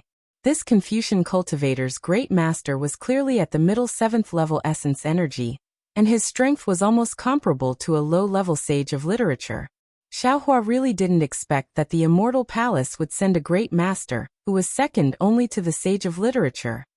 Roar Dragon Vein! Xiaohua roared, baring his fangs and brandishing his claws as he pounced towards the Confucian cultivator. That Confucian cultivator coldly smiled, and with a wave of his big sleeve, countless inscribed law chains came from the void, and pounced towards Dragon Vein! Xiaohua like an even more rampant python. Clang! Just as Dragon Vein! Xiaohua was about to be bound by the chains, a dazzling swordlight chopped down. This swordlight was so sharp, and the 5 qi contained within the swordlight was even more so like boiling water, breaking apart this Confucian cultivator's confinement in one blow. Not only that, Xiaohua was shocked. He rubbed his hands together, and a thick crystal light frantically poured into the space between his 5 fingers. Within 100 li of Xiaohua, thunder erupted, and each lightning bolt was stronger than a horned dragon as it pounced towards the Great Master. Chapter 4061. Facing Xiaohua's lightning, the Confucian cultivator turned a deaf ear to it. With a wave of his sleeve, countless inscription chains appeared and blocked the lightning. Facing Xiaohua's sword qi, the Confucian cultivator was unable to remain calm. 5 qi's unification? You actually know the 5 qi's unification. Xiaohua's 5 qi's unification was naturally not an ordinary 5 qi's unification. As soon as the Confucian cultivator saw it, he found it strange. His eyes lit up. Could it be, this 9 cauldron is really useful? It was also at the same time that the sword light split open the shackles. Dragon Vein! Xiaohua suddenly turned around and entered Xiaohua's body. At the same time, that true qi that was like a waterfall swept up the 9 cauldrons and entered Xiaohua's body. Xiaohua practically didn't stop at all. Taking advantage of the fact that the spatial shackles were split open by the shocking sword strike, he urged his magic power and activated the earth escape technique, turning into a stream of light and disappearing without a trace. Want to leave? How can it be so easy? The Confucian cultivator sneered. He raised his hand and a 3-colored true qi flew out. In an instant, the ground within several hundred miles was frozen. A bone-piercing cold air rushed out from the 3-colored true qi. The Confucian cultivator stretched out his hand. His arm turned into a shadow and expanded along with his true qi. However, just as he stretched out his hand, a look of surprise appeared on his face. What kind of earth escape technique is this? As he spoke, an awe-inspiring aura gushed out from the void around the scholar. His figure suddenly disappeared, and when he reappeared, he was already in Liao River, 100 miles away.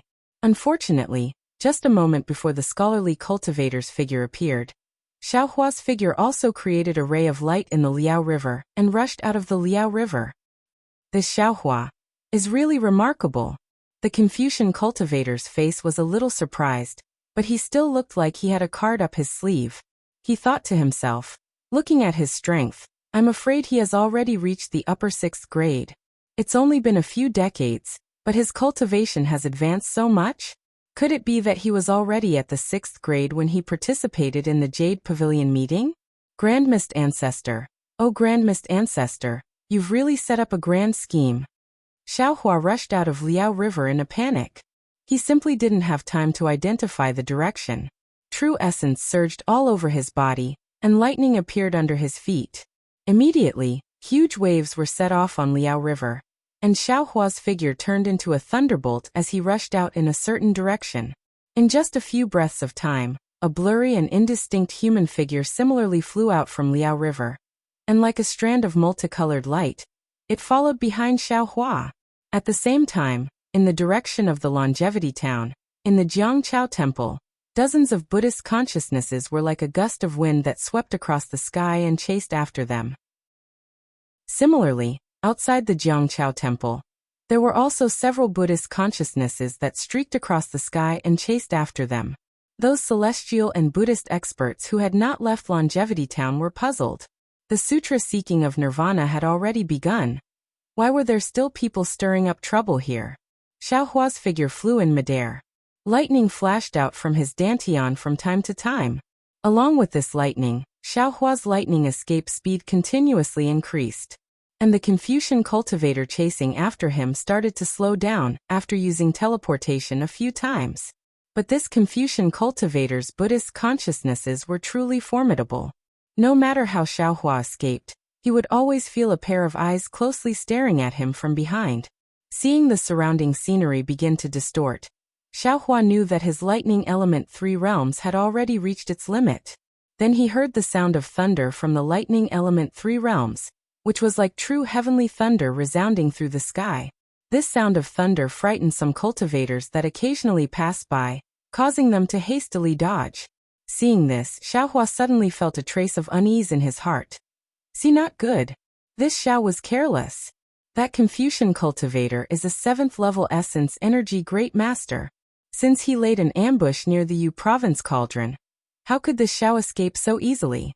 He must be afraid that fighting with this Xiao near Longevity Town would attract the attention of the Longevity Town's Buddhist sect, so he deliberately let this Xiao escape.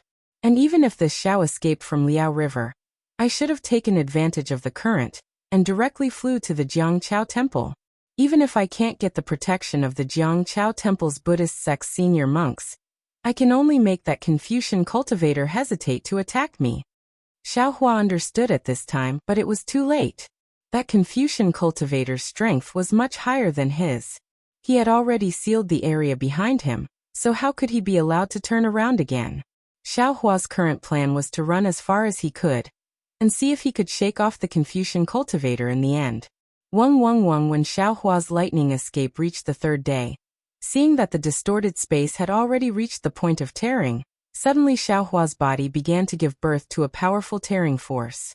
This tearing force was like thousands of small hands grabbing Xiaohua's body at the same time, wanting to tear his body apart. At the same time, the sound of thunder resounding through the sky began to sharpen, and the surrounding lightning began to flicker crazily. This guy, what kind of trick does he have?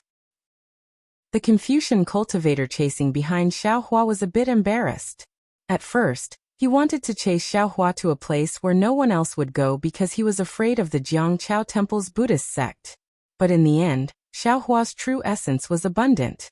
Although he didn't use the Dao sect's instant shift to escape, his flying speed was far beyond that of ordinary cultivators. As a 7th level essence energy martial grandmaster, he actually couldn't catch up, and even showed signs of chasing further and further away. Now, seeing the crazy lightning around Xiaohua's body, he felt that something was wrong. Seeing that the lightning around Xiaohua's body was different, how could he dare to be negligent? He patted his own head. With a clear sound, 3-colored true essence fell into the sky, triggering the noble qi within 1,000 miles. The entire sky suddenly began to freeze, and thumb-sized ice fragments appeared in the air. Within this ice, everything began to quiet down, and the sound of thunder also began to subside. Seeing that his lightning escape was on the verge of advancing, but was stopped by this Confucian cultivator, Xiaohua narrowed his eyes and coldly said, "Domain power? Good, let's see how this Xiao will break your domain." As he spoke, he rubbed his hands together, and thumb-sized runes fell into the void. A strange fluctuation spread out from Xiaohua's body, Wherever the fluctuation went, most of the ice fragments were shattered. Although the Confucian cultivator urged his true qi to repair the domain, the large expanse of ice seemed to have seen the sun and melted one after another. Dao Sex Xiaohua. Dao Sex Xiaohua, you're really powerful, the Confucian cultivator exclaimed in admiration, and opened his mouth. Boom! A light blue glow gushed out, and a simple halberd engraved with inscriptions fell into the void. Heavy noble qi pillars fused into the halberd without the Confucian cultivator's urging.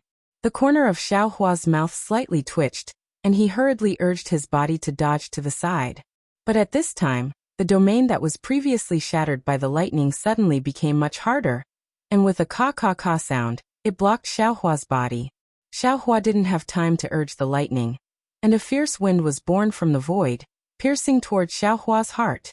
Xiaohua hurriedly waved his fist, and with a boom it landed in the air, and the powerful impact produced an ear-piercing roar. In the void, a long halberd phantom condensed from thousands of noble qi was shattered by Xiaohua's punch. Not good. Xiaohua shattered the illusion, but he didn't show the slightest bit of complacency. Instead, he revealed a dignified expression. Sure enough, along with the chaotic noble qi, tiny vortexes were formed. The original body of the simple and unadorned halberd strangely revealed a malevolent expression in front of Xiaohua. Xiaohua hastily dodged the halberd, but the seemingly pointless halberd pierced into his shoulder. The halberd fell, and a bone-piercing chill appeared. Inscriptions that looked like tiny ice fragments swarmed into Xiaohua's body, and a sharp qi that could pierce through mountains madly pounced on him. Wang Xiaohua's Taoist golden light was defeated by this sharp qi. But at the same time the golden light dissipated, a bronze brilliance suddenly appeared, and within this bronze brilliance, there was even a wisp of silvery white. This brilliance was so solid that the thousands of inscriptions on the armor seemed to have crashed into a wall and shattered. In particular, although the simple halberd had pierced Xiaohua's body several times, the cracks were quickly mended within the brilliance, and in a few breaths of time, they were completely healed. The Confucian martial grandmaster was flabbergasted. He looked on in disbelief and whispered, "Demon? Demon body?" Xiaohua laughed nastily. He suddenly raised his arm, and his elbow slammed down on the halberd below him. Kacha layers of cracks appeared on the surface of the simple halberd, and the entire halberd trembled rapidly, emitting a mournful cry. Damn it! How is this possible? How can he reach such a realm with just his body? Even if it's a demon body, it's still not enough. The expression of the scholar cultivator changed slightly. He was very clear about the power of his imperial implement. Seeing that Xiaohua was able to defeat his imperial implement with just his physical body, then how could Xiaohua's physical body be just the demon body that he had measured?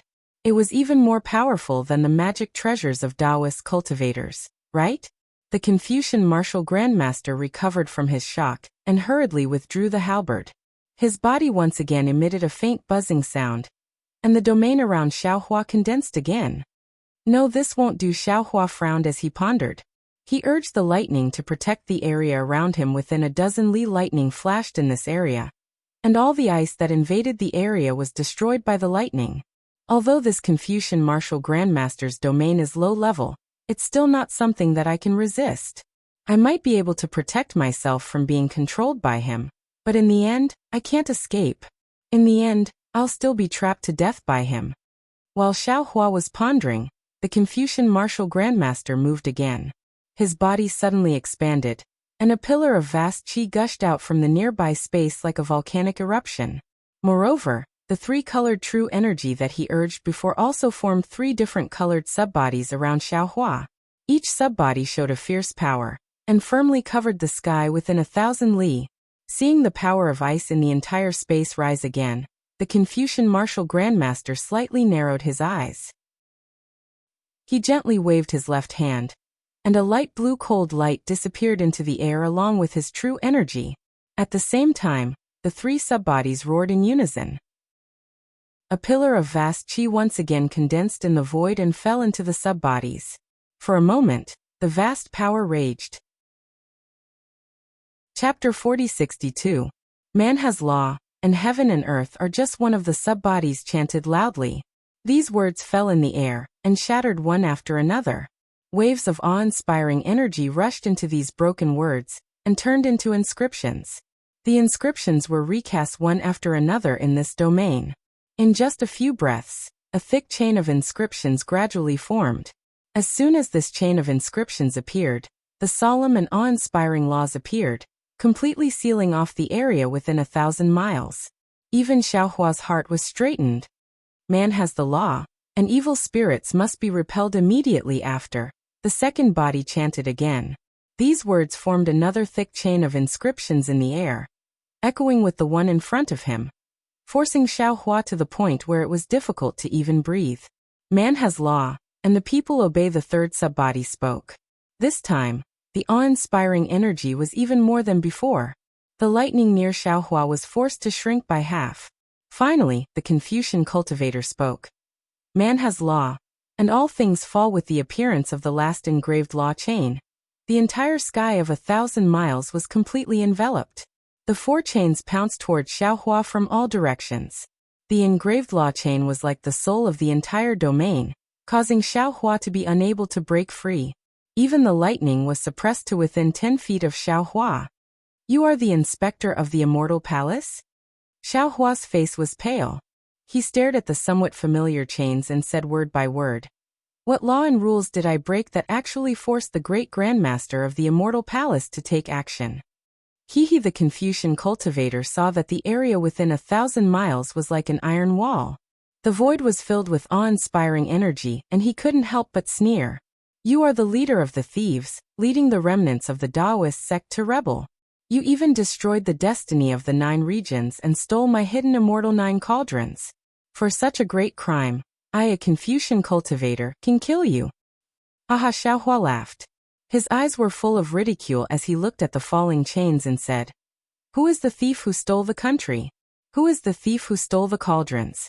I'm afraid no one knows better than you, right? You used the law and the essence of rules to do petty things.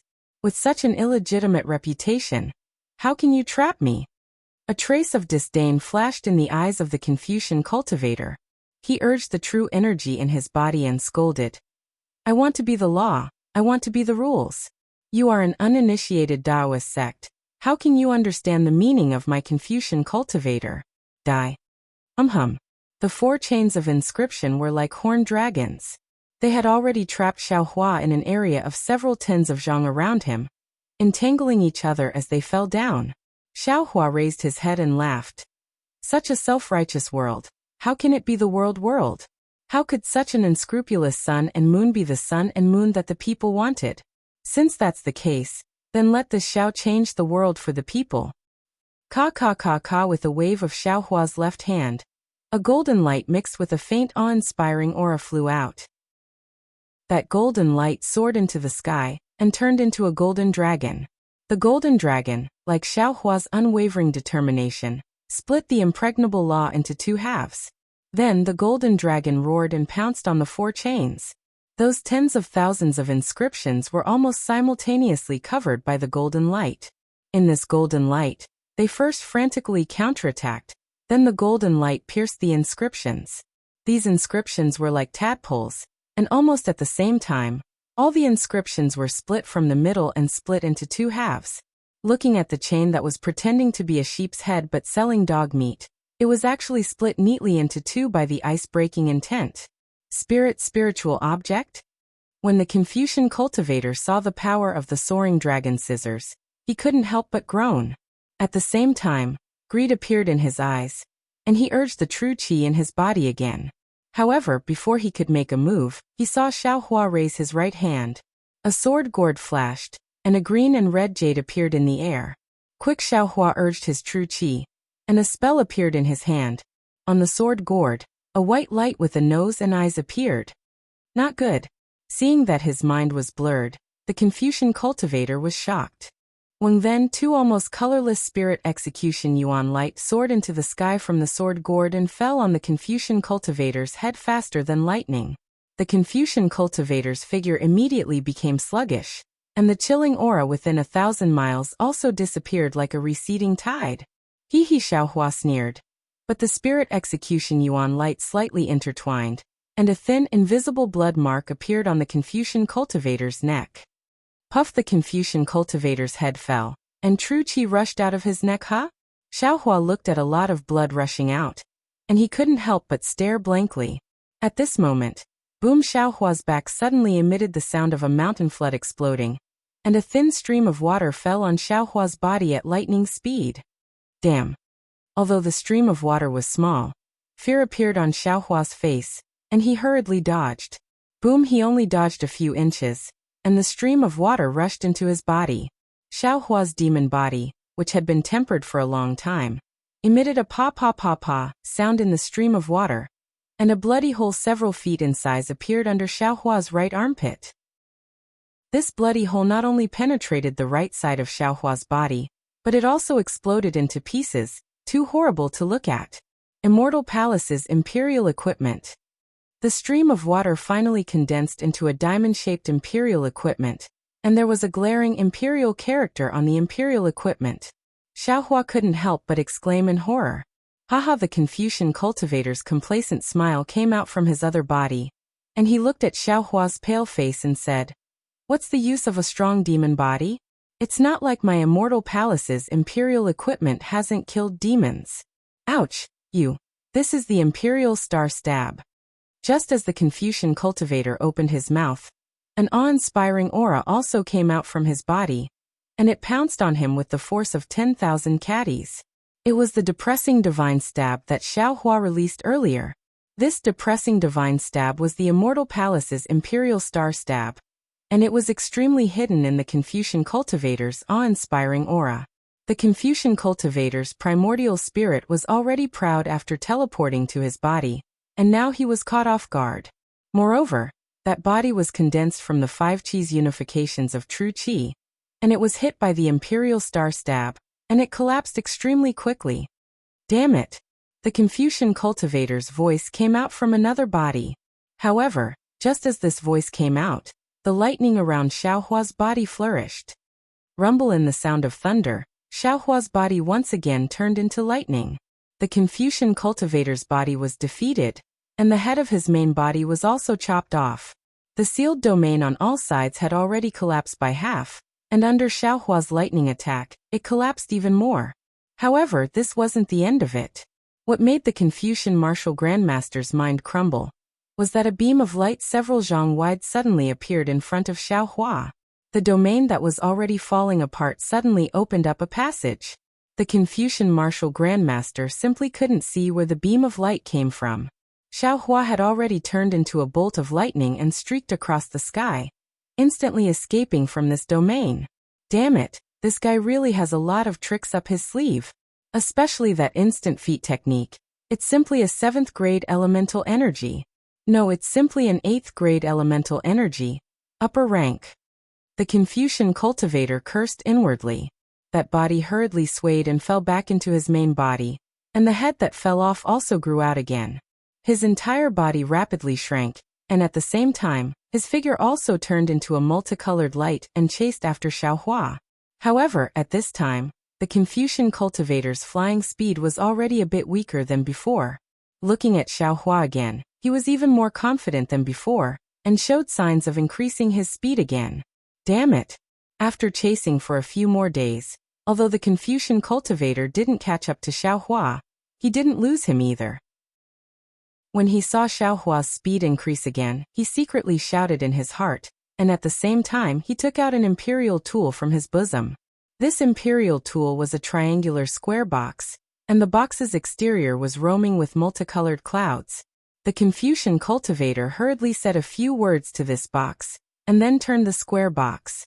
On the square box's triangular edges, various scenes frequently appeared, and then the square box's triangular edges emitted an unpleasant rhythm, and a black shadow covered the square box. This old man wants to see where you can escape to. After the Confucian cultivator cast his technique, an indescribable sneer appeared on his face, and he put the square box into his bosom. It was also at this time, a strange sound came from afar, and 2 transparent spirit execution yuan rays rose up again. The Confucian cultivator's complexion changed, and his figure slightly stagnated. He raised his hand and patted his forehead, and 3-colored true qi surged out, transforming into a water cherry blossom above his head. Haha, Xiao Hua's mocking laughter came, and the spirit execution yuan rays that soared into the sky suddenly disappeared. It turned out that all of this was just Xiao Hua's illusion technique. The Confucian cultivator flew into a rage. He had already chased for more than 10 days, and aside from using his domain to trap Xiao Hua at the beginning, Xiao Hua's figure had always been drifting around the edge of his domain. Whenever the Confucian cultivator teleported, Xiao Hua would also teleport, and whenever the Confucian cultivator tried to use a secret technique to get closer, Xiao Hua would change direction like a fish. In front of Xiao Hua's rich escape experience and peerless escape technique, the roles of the two seemed to have changed. This Confucian cultivator was just a small cultivator of 5th grade essence energy. And this time, Xiao Hua's feint increased the distance between the two again. This place seems to be the Qilin's training ground. Just as Xiao Hua was desperately trying to escape, a slightly familiar scene appeared in front of Xiao Hua. Xiao Hua almost didn't hesitate, and his figure suddenly rushed into the sky, flying straight towards the location of the earth, fire, wind, and lightning. Even though Xiao Hua was escaping with ease, his heart was also clenched. The other party was a 7th-level essence energy martial grandmaster, who was already on the verge of becoming a literary saint. In the previous battle in the high-altitude domain, Xiao Hua had used up all his means and barely managed to escape. The strength of this opponent was the same as Ao Jian on the dragon boat. They had already begun to comprehend domains, and Xiao Hua's every move was within their control. If it wasn't for unexpected methods, it would be very difficult for him to survive. Especially, from this cultivator's mouth, Xiao Hua knew that this cultivator already knew everything about Yaotai Mountain, and also knew that he had 9 cauldrons in his hands. Xiao Hua even knew that this cultivator actually had a master behind him. In other words, if Xiao Hua didn't kill this cultivator this time, he would be noticed by this so-called master, and it would be very difficult for him to find peace in the future, even if Xiao Hua was now the Dragon Master of Dragon Island in name. Chapter 4063. However, as soon as Xiao Hua thought about how he had to kill a Confucian cultivator whose strength was close to that of the Sage of Literature, he felt bitter. The heavens were playing a big joke on him. In the folded Jadeite legacy realm, the aftereffects of using the demonic saber had yet to be eliminated, and he had to face such a strong opponent again.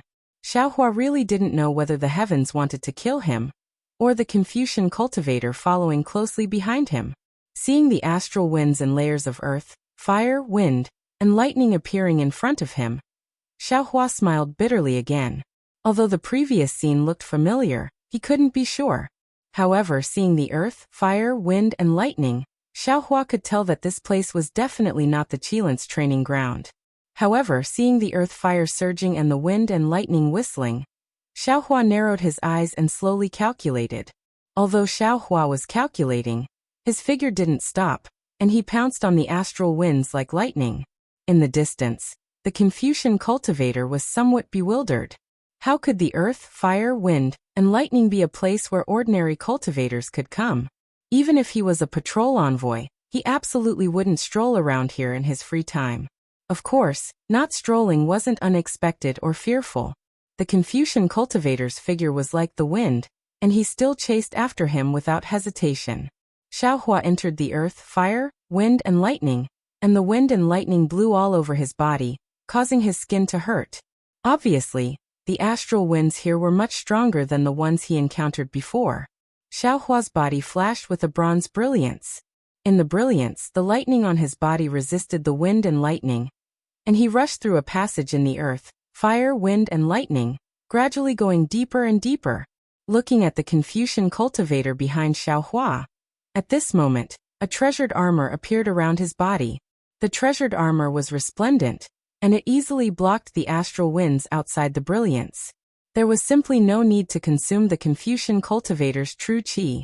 Damn it, Xiao Hua also paid attention to his back, and he was even more helpless. There were countless treasures in the immortal palace, and having a treasured armor to resist the earth, fire, wind, and lightning was really nothing. While Xiao Hua was secretly cursing, he opened his delirium eyes, and tried his best to find traces of space in the wind and lightning. However, after flying for half an hour, he saw bursts of thunder and lightning, and the astral winds became even more violent. Even with Xiaohua's strong physical body, there were some signs that he couldn't bear it, and the promised space crack still didn't appear. Xiaohua didn't hesitate to turn around and fly in another direction. The earth, fire, wind, and lightning were boundless, and there was no direction to speak of. This guy seems to have been looking for something for a long time? The Confucian cultivator, who was chasing after Xiaohua, saw Xiaohua turn around and secretly pondered. Could it be that in this earth, fire, wind, and thunder, there is still an ambush for him? In view of Xiaohua's previous cunning, the Confucian cultivator couldn't help but become cautious. He once again urged his righteous qi to protect himself before he dared to chase after Xiaohua. At this time, the Confucian cultivator had already regarded Xiaohua as an equal opponent. He did not feel the slightest bit ashamed of being careful. Kacha in the distance, there were some strange movements in the wind and thunder, setting off a thunderstorm in the range of 100 miles.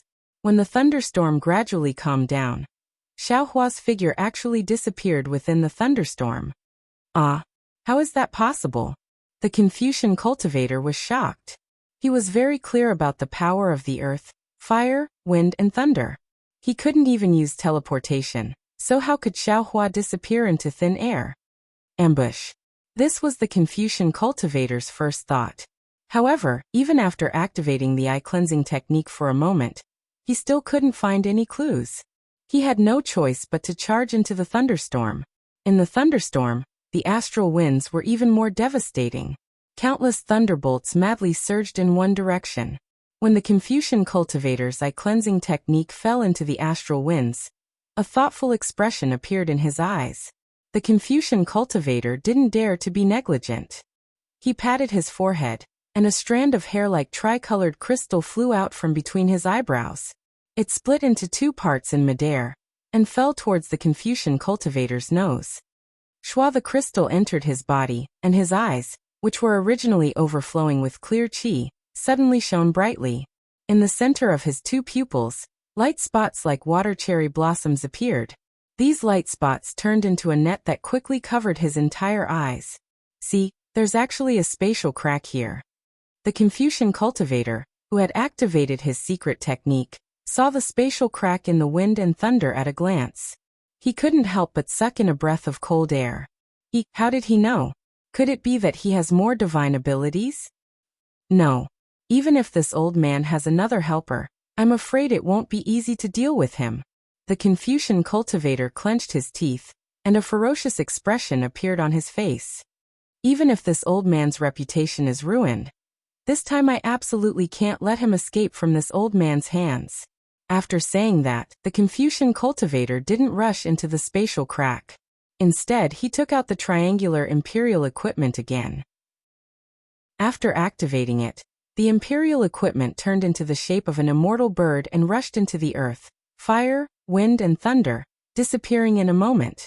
Watching the imperial equipment fly away, the Confucian cultivator narrowed his eyes. With a wave of his hand, an immortal palace imperial equipment similar to the imperial shield appeared in his hand. He coldly said, Xiaohua, Xiaohua, this old man wants to see how you're going to escape in the face of 3 great grandmasters who are about to step into the sage of literature. After saying that, the Confucian cultivator's entire body suddenly flattened, twisting in the wind and thunder for a moment before rushing into the spatial crack. Rumble of violent explosion came from the spatial crack.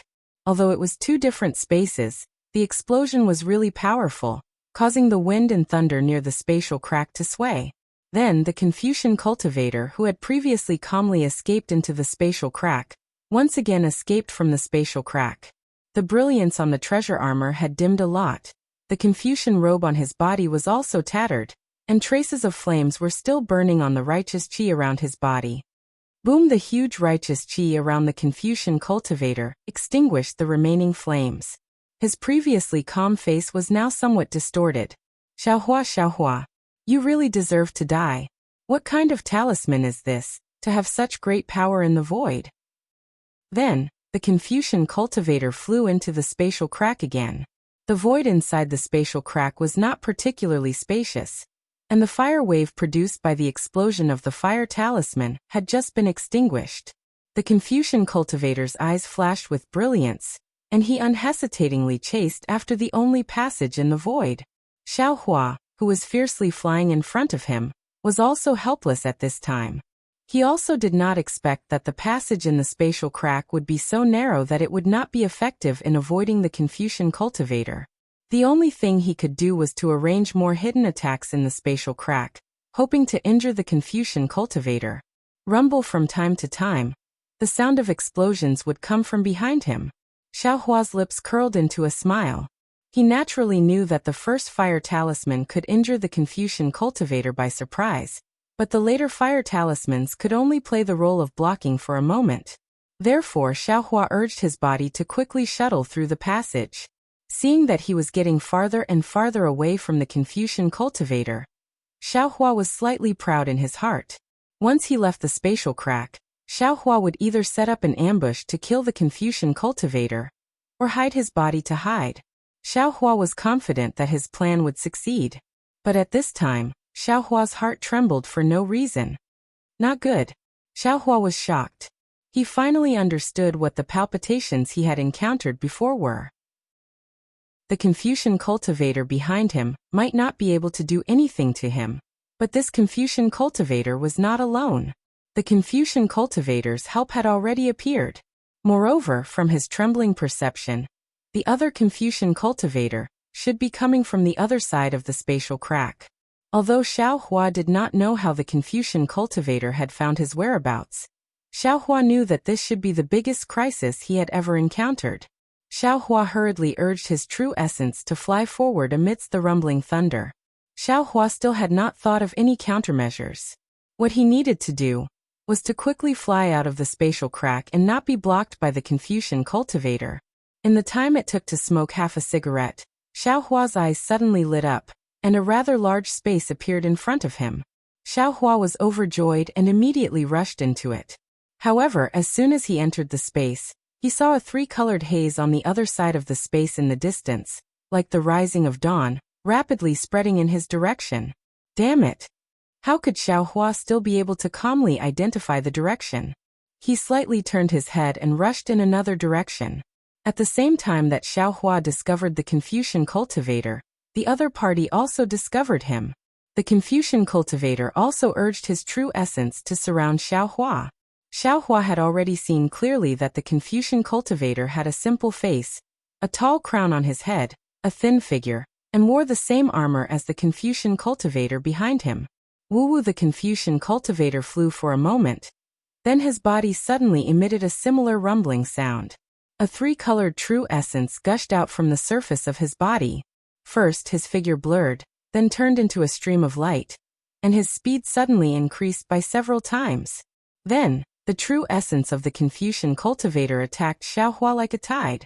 The true essence was like a flying sword, tearing Xiao Hua to pieces.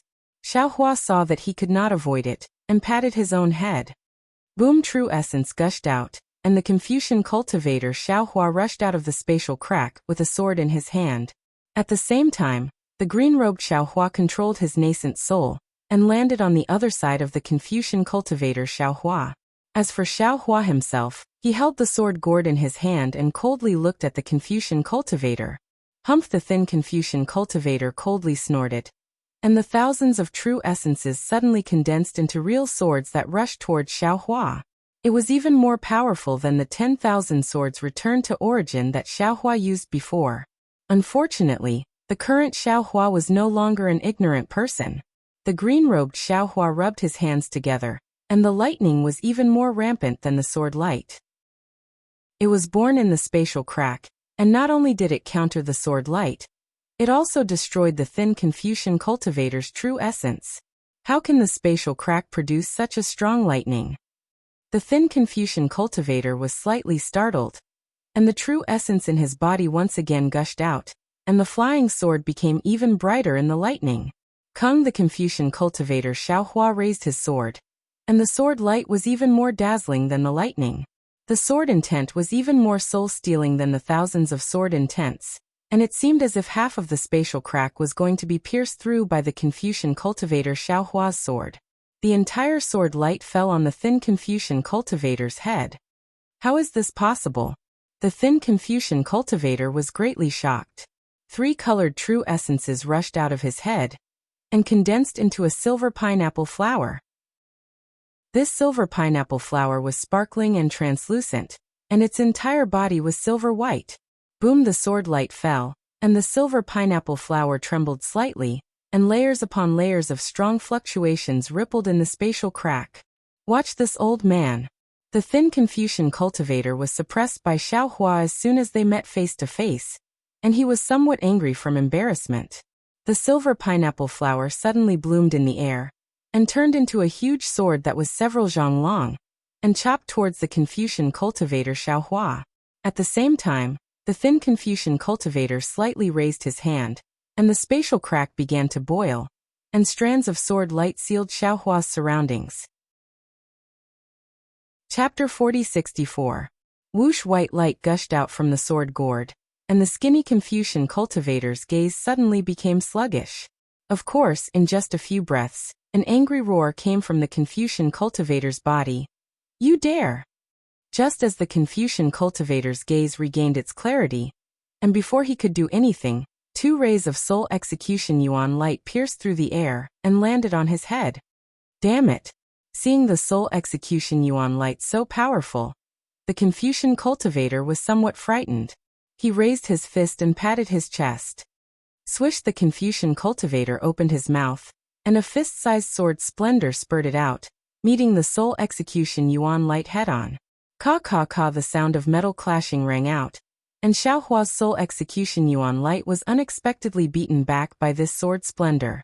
Not only that, the silver spinach that previously turned into a huge sword suddenly turned into an inch-long small sword and attacked Xiaohua between his eyebrows. This small sword was different from the soul execution yuan light. It was formless and intangible, and space and distance did not seem to exist. In a split second, it had already pierced between Xiaohua's eyebrows. Boom, Xiaohua hurriedly urged his soul strands, but just as they came out, they were completely shattered by this small sword. Like a huge hammer, Xiaohua's mind buzzed, and stars appeared in front of his eyes. At this moment, misfortune never comes alone. The huge sword still fell, and the Confucian cultivator Xiaohua's body was distorted. Waves of true qi burst out from Xiaohua's body, and soon Xiaohua was deflated. Damn it, Xiaohua urged God's guidance to stabilize his dizzy head, and secretly cursed in his heart. I have many methods, but these methods can barely resist a Confucian cultivator at the 7th level of origin energy. And although these Confucian cultivators at the 7th level of origin energy don't have many methods, if one of these methods were to land on me, I wouldn't be able to withstand it. Previously, the Imperial Star Stab was like this, and now, this soul sword attack is also like this. Thinking of the Imperial Star Stab, Xiaohua became vigilant again. His figure suddenly turned into wind, and his hands waved, and lightning-like swords slashed horizontally into the air. Boom, another loud sound, and a thick chain was struck by lightning. On the chain, sword splendor like light. If it trapped Xiaohua, it would be very troublesome. Daoist Master Xiao really has another method. No wonder Sun Cheng wanted this old man to come and help. When the Confucian cultivator saw that his secret move had been seen through by Xiaohua again, he couldn't help chuckling. Originally, this old master thought it was unnecessary, but now it seems that this old master really has to take action. Xiaohua looked into the void and saw that the spirit-slaying vital light had been defeated by the Confucian cultivator's sword light. The Confucian cultivator Xiaohua had also been defeated by the Confucian cultivator's 5 Qis unifications. However, the green-robed Xiaohua's thunderbolt technique was still effective, temporarily preventing the entire space from being sealed by the Confucian cultivator. Xiaohua's divine sense condensed in midair. His delirium eyes were already closed, and his naked eyes were swiftly sweeping through the pitch-black void. Both of you are great grandmasters who are about to break through the spirit returning to emptiness realm. I'm afraid it won't be long before you advance to the void refinement realm. At that time, the sage of literature will be at your fingertips. Seniors, why do you have to make things difficult for me? Xiao Hua said faintly. If this matter spreads out, where will the immortal palace's face go? The Confucian cultivator glanced at the struggling Xiao Hua on top of his head, and a thought-provoking smile appeared on his face. The sage of literature is within reach, but the star of literature is not. If not for a special opportunity, I'm afraid this old man can only stay in the sage of literature realm for a lifetime. But this old man heard that Taoist Xiao has the aura of 9 cauldrons. If an ordinary Confucian cultivator wants to enter the star of literature, 1 cauldron is enough. Why doesn't Taoist Xiao give 1 cauldron to this old man? People often say that a word is worth 9 cauldrons. Xiao Hua smiled coldly. When Confucian cultivators temper their incantations, 1 word is worth 9 cauldrons. 1 word is enough to become a star of literature. Senior neglects the essentials and focuses on the trifles. I'm afraid you've already lost your heart. How can you set foot on the star of literature? Ha ha ha boy, I didn't expect you to have a thorough understanding of the Confucian scriptures. The Confucian cultivator laughed loudly. Unfortunately, since there's a shortcut in front of me, why should this old man take the difficult path? There's a path on the mountain of books, and there's a path on the mountain of books. There's no end to the sea of learning. Xiao Hua sighed. You're a great grandmaster of Confucian cultivation, but you don't even understand such a simple principle? The Confucian cultivator tilted his head and said with a smile, That's just a song to deceive children. You really believe it? This old man actually has something that I don't understand. Do you think you can persuade this old man with your glib tongue? Xiao Hua naturally didn't have such a childish plan. He was only taking advantage of his breath to find an escape route with his extraordinary spatial sense. Unfortunately, even this last hope of his was snuffed out by the Confucian cultivator. Just as the Confucian cultivator finished speaking, in the distant space, another 3-colored haze filled the air and rushed over. A small voice faintly came from the void. Somehow this guy is too cunning. Don't talk to him. Did you bring your burning heaven furnace? Of course. Hearing this, the great grandmaster of Confucian cultivation, Sun Hao, raised his hand and clapped. A lid-like imperial equipment flew out. This imperial equipment was very simple and unadorned. There were only 3 fist-sized inscriptions, and Xiao Hua actually couldn't recognize these 3 inscriptions. Sun Cheng, this old man knew what you meant when I saw your message. Sun Hao said with a smile. Can't you see that this old man is trying to persuade Taoist Xiao to stay and wait for your earth-casting furnace? Good. Seeing the burning heaven furnace fly out, a smile appeared on Sun Cheng's face. This guy's body is comparable to a great demon. Without the burning heaven-casting earth-casting technique, it's hard to completely kill him. In this void, Sun Hao looked around with a somewhat awkward expression. Without waiting for Sun Cheng to speak, how could Xiao Hua, who saw that things weren't going well, dare to stay any longer? Although he had just seen a glimmer of life with his naked eyes, he still couldn't be sure. His body flashed with lightning again. The soul-punishing vital light and the Confucian cultivator Xiao Hua all entered his body and fled towards the distant pitch-black darkness. Haha, at this time, where do you think you're going? Sun Cheng laughed loudly. He raised his hand and clapped. Strands of cold air flew out from the earth-casting furnace, instantly enveloping the entire void. Xiao Hua's lightning-like figure suddenly slowed down in this cold air. Sun Hao also clapped his hand. The burning heaven furnace above his head also flashed with silver light, intertwining with the cold air and enveloping the void. As soon as this gold qi and water qi intertwined, the entire void shook, as if it was about to collapse. Xiao Hua's originally slow figure was now crawling like a tortoise. Damn it, Xiao Hua cursed. Even his voice had been imprisoned, dragged out to an extreme length. Xiao Hua originally wanted to ambush and kill Sun Cheng in the void, but he didn't expect Sun Hao to arrive. Now that the 2 of them had joined forces, he was afraid that the one to be killed would be him.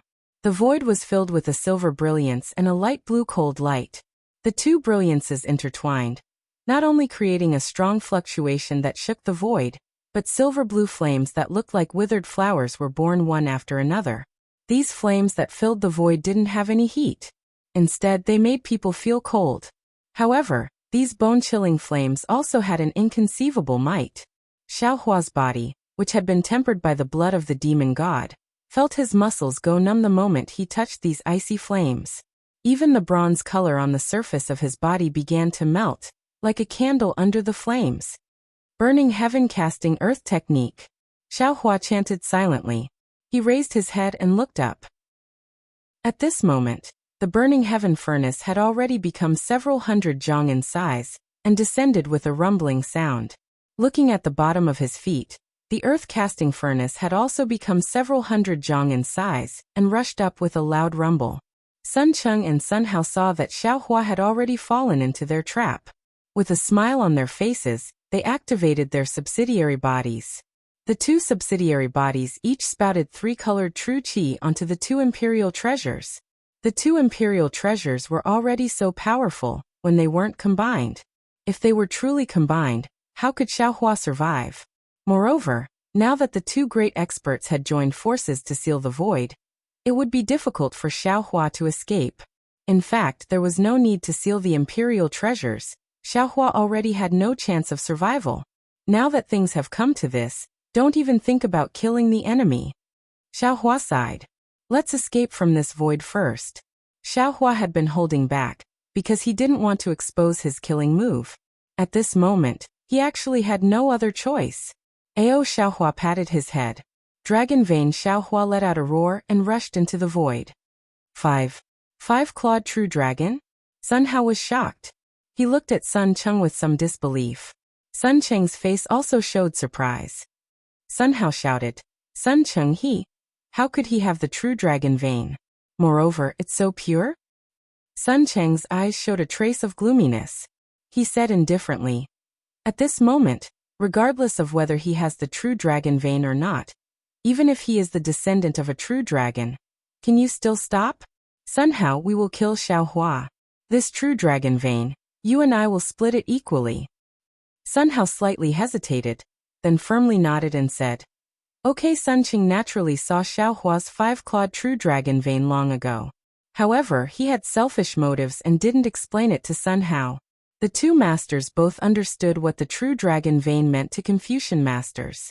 This true dragon vein's function was even more important than the 9 cauldrons in a certain aspect.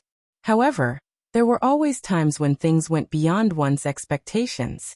Sun Hao had just nodded his head when a burst of inexplicable and obscure draconic language came out from Dragon Vein Xiaohua's mouth.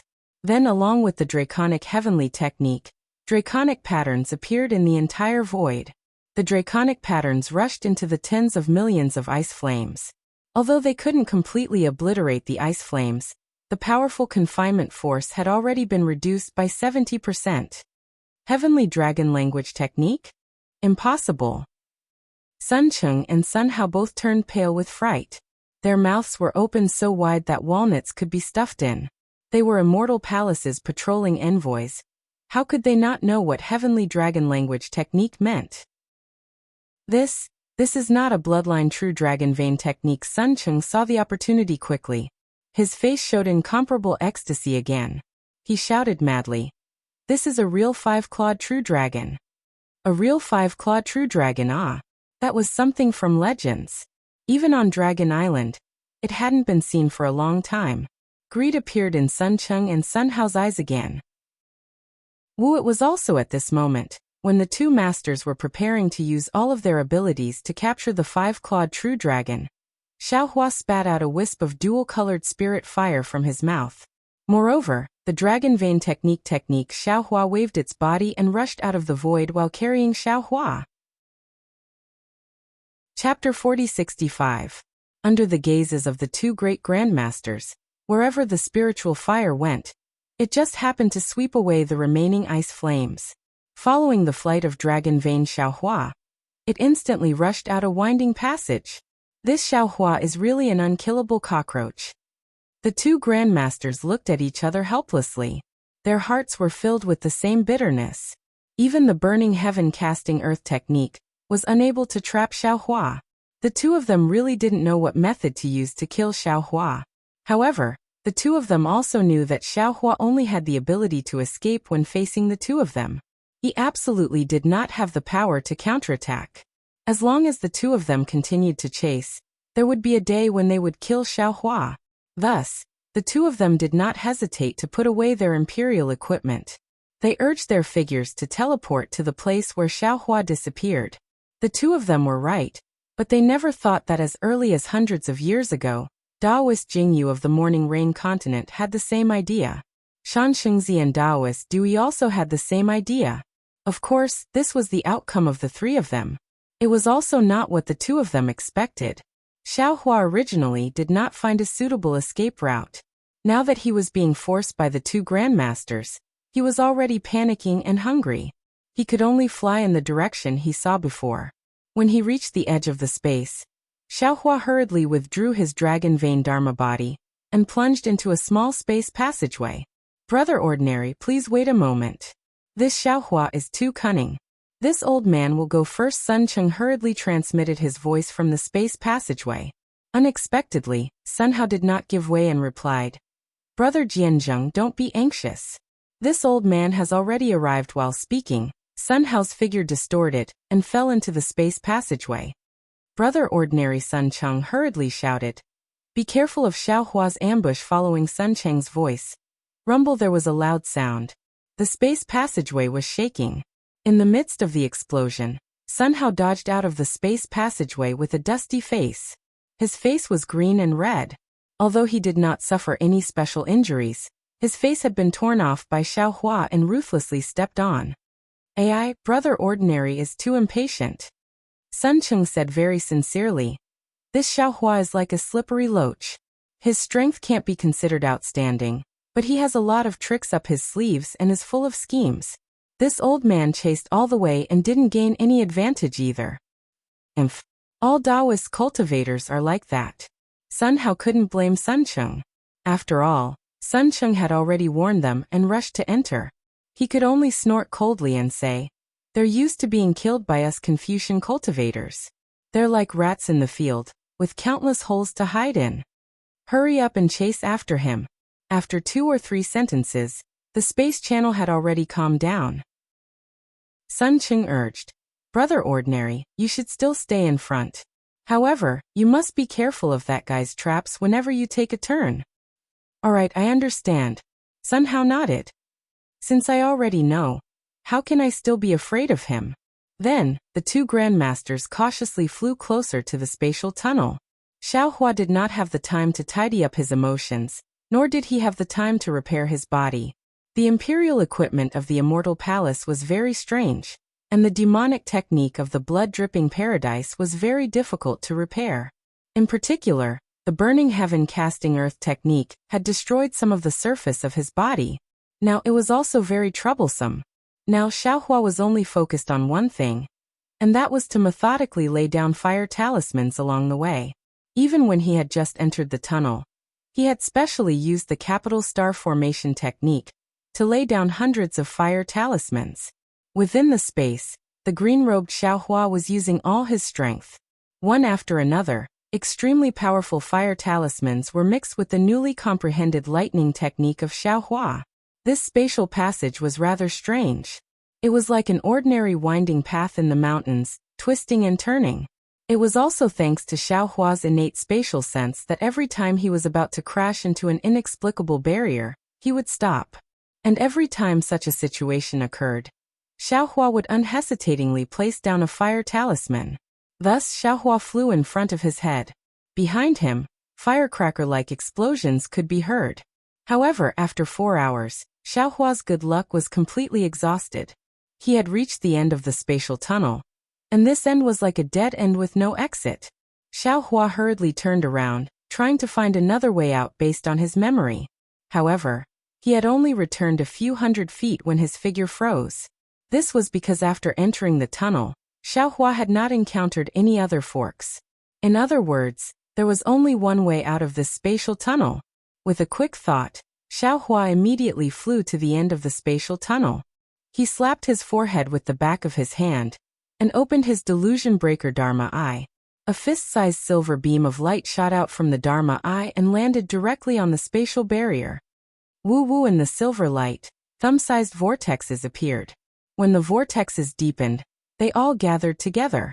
Xiaohua waved his hand, and a bronze light flashed on his arm. A several feet long spatial crack was torn open by Xiao Hua. Hua just as the spatial crack opened, a gust of wind and rain poured in. The sparkling raindrops revealed a salty and moist aura. Xiao Hua glanced at it, and did not hurry to fly out. Instead he retreated 100 feet. Seeing that there were still some explosions in the distance, the delirium breaker Law I once again produced a silver beam of light that landed on the spatial barrier.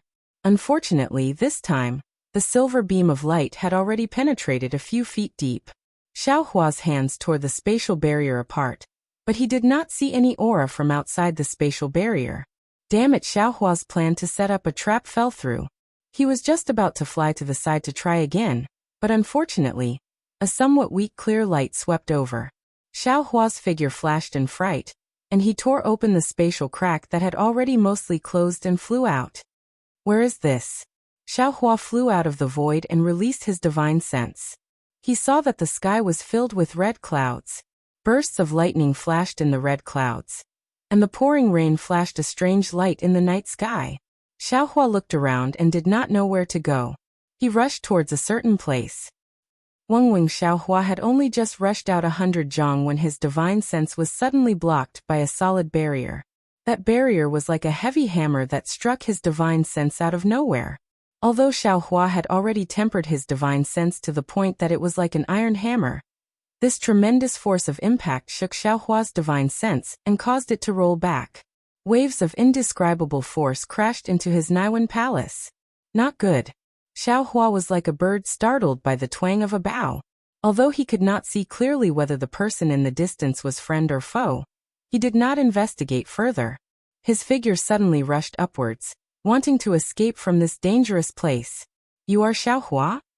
A slightly surprised voice came from all directions. This voice was very deep. No, how did you come out from here? Could it be that Sun Jianjing's message was wrong? Damn it, is there a mistake? Xiao Hua's heart was completely flustered. 2 Confucian martial grandmasters were not enough, and a third actually came? Could it be that this Xiao is going to lose his life here? Xiao Hua did not answer, but that did not mean that the Confucian martial grandmaster who came to capture Xiao Hua would not make a move. Following that voice, pillars of vast qi rose up within 1,000 li. These pillars of qi condensed into small yellow dots the size of mung beans in front of Xiao Hua's eyes. These small dots emitted vigorous and solid fluctuations, completely enveloping the area within 1,000 li. Although Xiao Hua did his best to urge the lightning, his figure still slowed down. Xiao Hua's heart turned cold. He coldly turned his head and looked at the space enveloped by the qi of earth.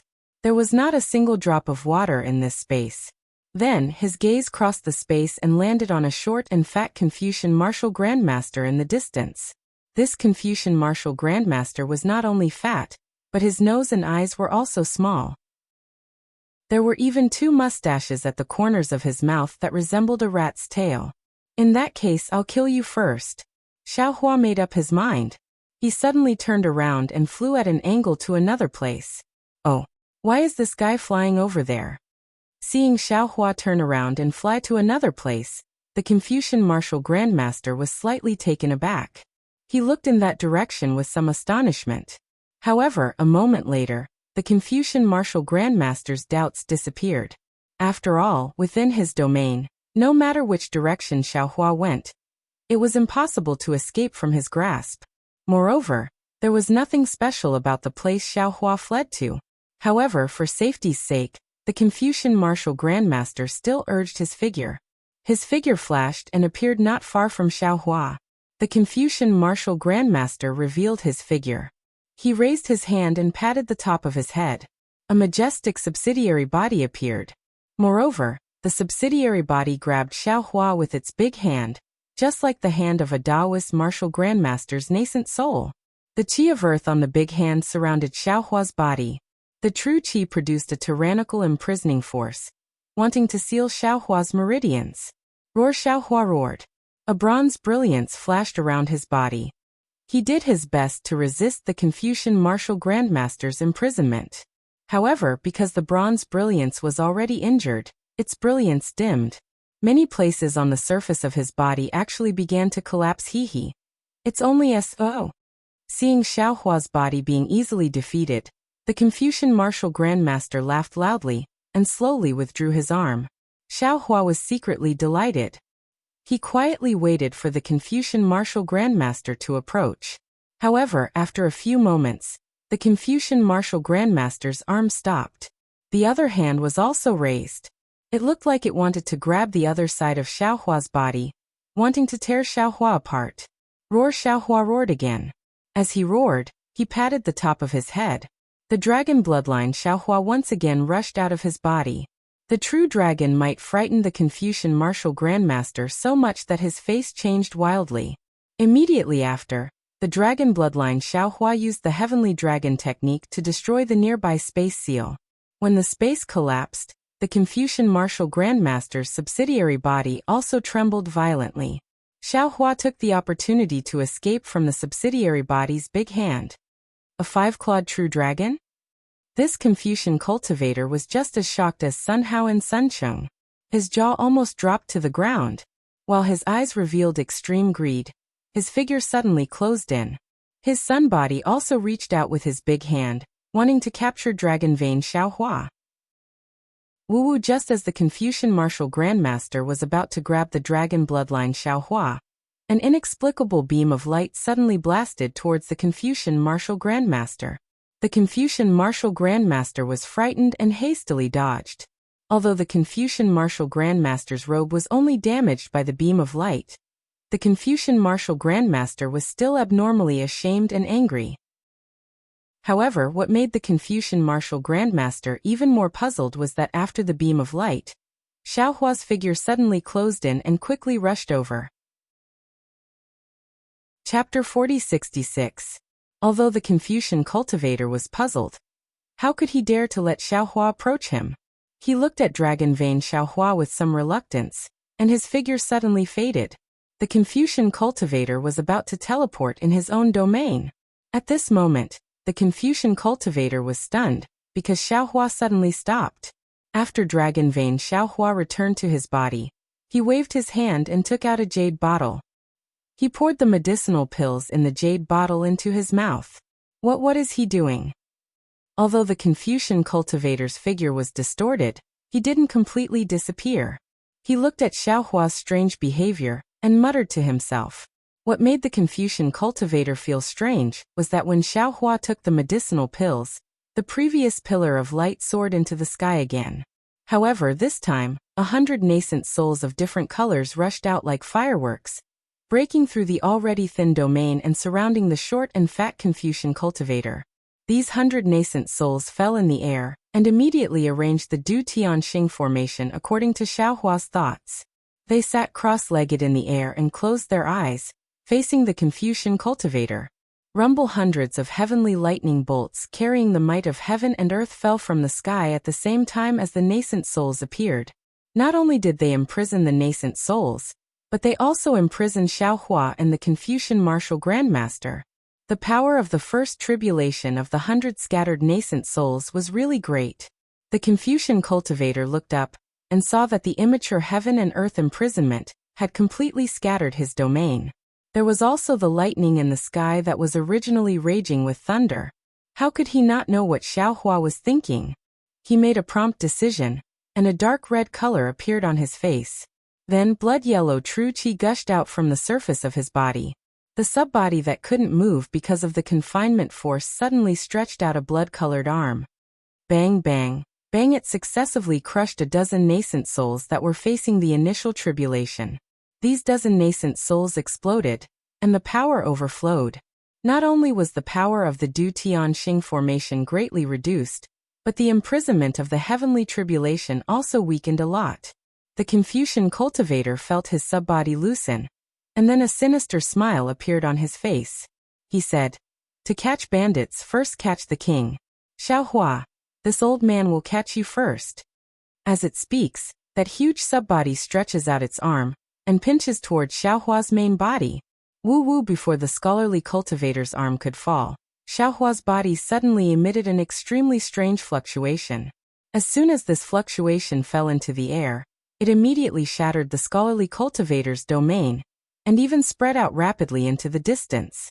Moreover, from Xiaohua's body, a powerful aura spread out, and his divine sense broke free from the shackles and spread out in all directions. This a sense of foreboding welled up in the scholar's heart. Xiaohua laughed coldly and took out another jade bottle. He tilted his head back and poured the medicinal pills inside into his mouth. Wuhan, quickly run right at this moment. Sun Cheng and Sun Hao appeared at the place where Xiaohua had fled from earlier. When the two of them saw the situation before them, they were scared out of their wits. Sun Cheng even warned, "This is the initial tribulation of dispersing nascent soul. Not good. Brother Qingbua, dodge quickly. This is the heavenly tribulation of a Taoist cultivator's advancement. Xiaohua seems to be advancing." Sun Hao shouted, "Damn it, what kind of freak did I encounter?" When the short and fat cultivator named Wuhan heard this, he trembled with fear. How could he still care about bullying Xiaohua? His figure swayed, and he was about to teleport away. Unfortunately, his figure only dimmed for a moment before reappearing in the same place. The initial tribulation of 100 dispersing nascent souls had already descended, and the entire space was sealed. How could a scholarly cultivator great grandmaster escape from here? Others may not know what dispersing nascent soul is and what the initial tribulation of dispersing nascent soul means, but these three people are the inspectors of the immortal palace. They are most exposed to the strange things of the hidden immortal continent, especially regarding the cultivation methods of the Taoist sections. They know a lot. Seeing that they actually encountered the legendary dispersing nascent soul initial tribulation, how could the three of them not tremble with fear? Wu Han, who was among them, complained incessantly. He raised his hand and patted. 3 defensive imperial equipment flew out from his Qianquan pouch. One was a palm-sized shield, one was a golden armor, and the last one was a large dragon scale. Wu Han spat out 3 breaths of qi in succession. The palm-sized shield emitted a wung-wung sound and suddenly expanded. The inscription on the armor, which should have triggered the vast void qi pillar, was now only the size of a thumb. It was barely able to trigger the wisps of vast void qi from the cracks in the void. However, the inscription on the armor still emitted the light of law, fighting against the heaven and earth imprisonment to protect one side of Wuhan. Wuhan's armor was triggered by true qi. It was completely golden, as if it was made of gold. Dragon and phoenix inscriptions faintly appeared on the armor, and slowly flowed in the golden light. Wuhan didn't dare to be negligent. He put on the armor, then raised his hand and patted. 3-colored true qi gushed out. An earthy yellow secondary body of several dozen feet in size condensed on top of his head. The dragon scale, which was triggered by true qi, emitted a faint dragon qi and fell into the secondary body's hand. The secondary body supported the secondary body with both hands. The secondary body actually turned into a thick, characteristic dam of several dozen feet in size and laid horizontally on top of the secondary body's head. After doing all this, Wuhan's face turned pale. That short and fat body seemed to have thinned out of thin air. The area within 1,000 miles was shrouded by hundreds of initial tribulations of scattered nascent souls. The area within 100 miles where Wuhan and Xiaohua were sitting was the focus. The noble qi in the void had already been imprisoned. If Wuhan wanted to mobilize true qi, he could only rely on his middle dantian. The 3 imperial equipment and the secondary body that appeared were all the results of Wuhan's struggle with the heaven and earth prison. Wuhan fiercely glanced at Xiaohua, whose body's pressure was getting stronger and stronger. His divine sense was also getting more and more majestic. He gritted his teeth, his gaze swept across the sky and landed on Sun Hao and Sun Cheng in the distance, who were somewhat at a loss. At this time, the entire space was shrouded by the thunder tribulation. All the images appeared distorted. Sun Hao and Sun Cheng saw the imperial equipment that Wuhan took out. There was a trace of comfort in their panic. Sun Cheng whispered, "Brother Ordinary, did you see the 2 imperial equipment that Wuhan just took out?" "And of course I saw it." Sun Hao's expression didn't break away from the shock, but his tone was filled with jealousy. "Isn't that armor the battle immortal armor in the immortal palace's treasury? Isn't that dragon scale the ancient Taoist magic treasure Black Nightshade? That's right, I really don't know how Wuhan got these 2 treasures." Sun Cheng echoed. Facing the initial tribulation of these 100 scattered soul cultivators, this old man has no confidence in escaping. But if Wuhan has these 2 treasures, I'm afraid he has a 40% chance. And the Battle Immortal armor was used by the previous Battle Immortal general. Its defensive ability has been tested in a great battle. It should be able to protect Wuhan's body. Sun Hao frowned and replied. And the Black Nightshade is the scale armor left behind by the ancient Earth Holy Dragon on the Dragon Island.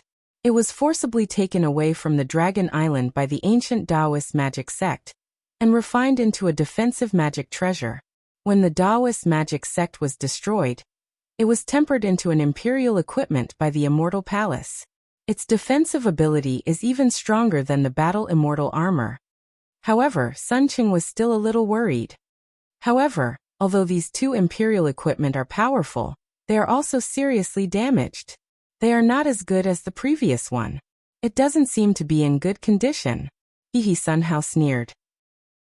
He looked at Xiao Hua, who was continuously putting medicinal pills into his mouth, and said, The initial tribulation of a scattered soul cultivator is nothing to us, who is about to step into the sage of literature.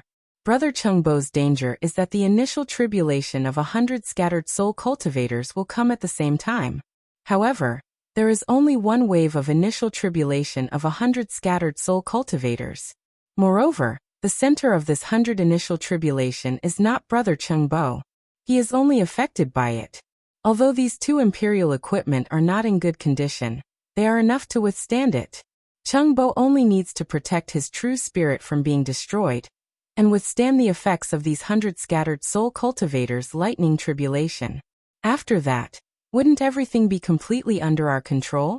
What I am worried about now is this Xiao Hua. Looking at his pressure, he is only at the 5th grade of essence energy. This level of heavenly tribulation can only restrict our movements. It cannot cause any harm to us. Even if he advanced to the 6th grade of essence energy, what can he do? Him choosing to advance at this time is really puzzling to me. How can Xiao Hua's strength be at the 5th grade of essence energy? Sun Cheng was also puzzled. If he was at the spirit severing stage, why would I need to call the 2 of you over? However, what Brother Ordinary said is right. I also feel that something is wrong. I don't know what medicine Xiao Hua is selling in his gourd.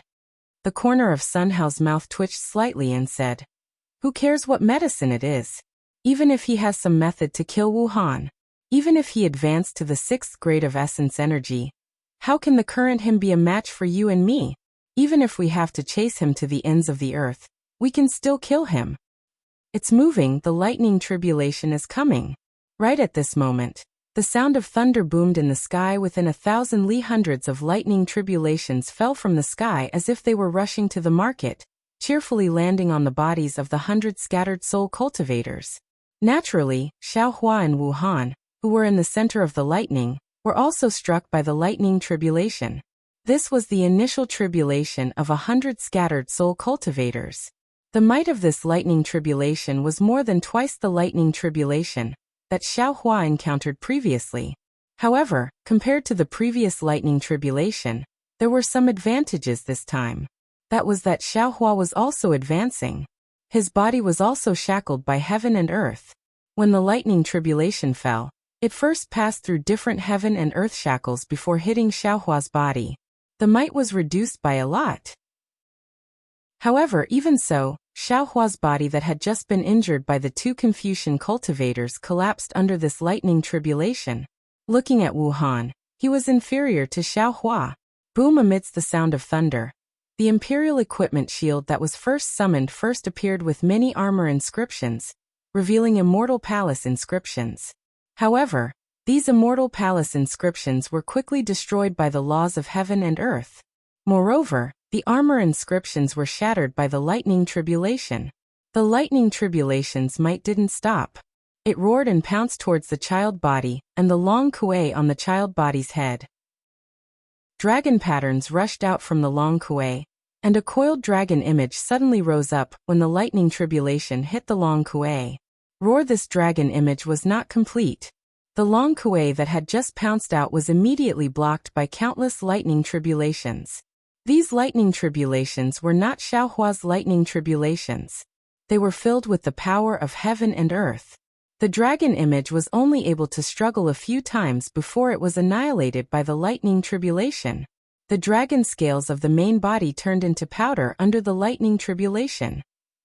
You're tuning in to the Li Mei's Wuxia Whispers YouTube channel. We're so grateful for your support, and don't forget to subscribe to join us on this incredible journey through captivating stories. Your generosity through donations truly makes a world of difference, as it's the primary source of revenue that allows me to expand and enhance this channel for you. Thank you from the bottom of my heart for being a part of this adventure.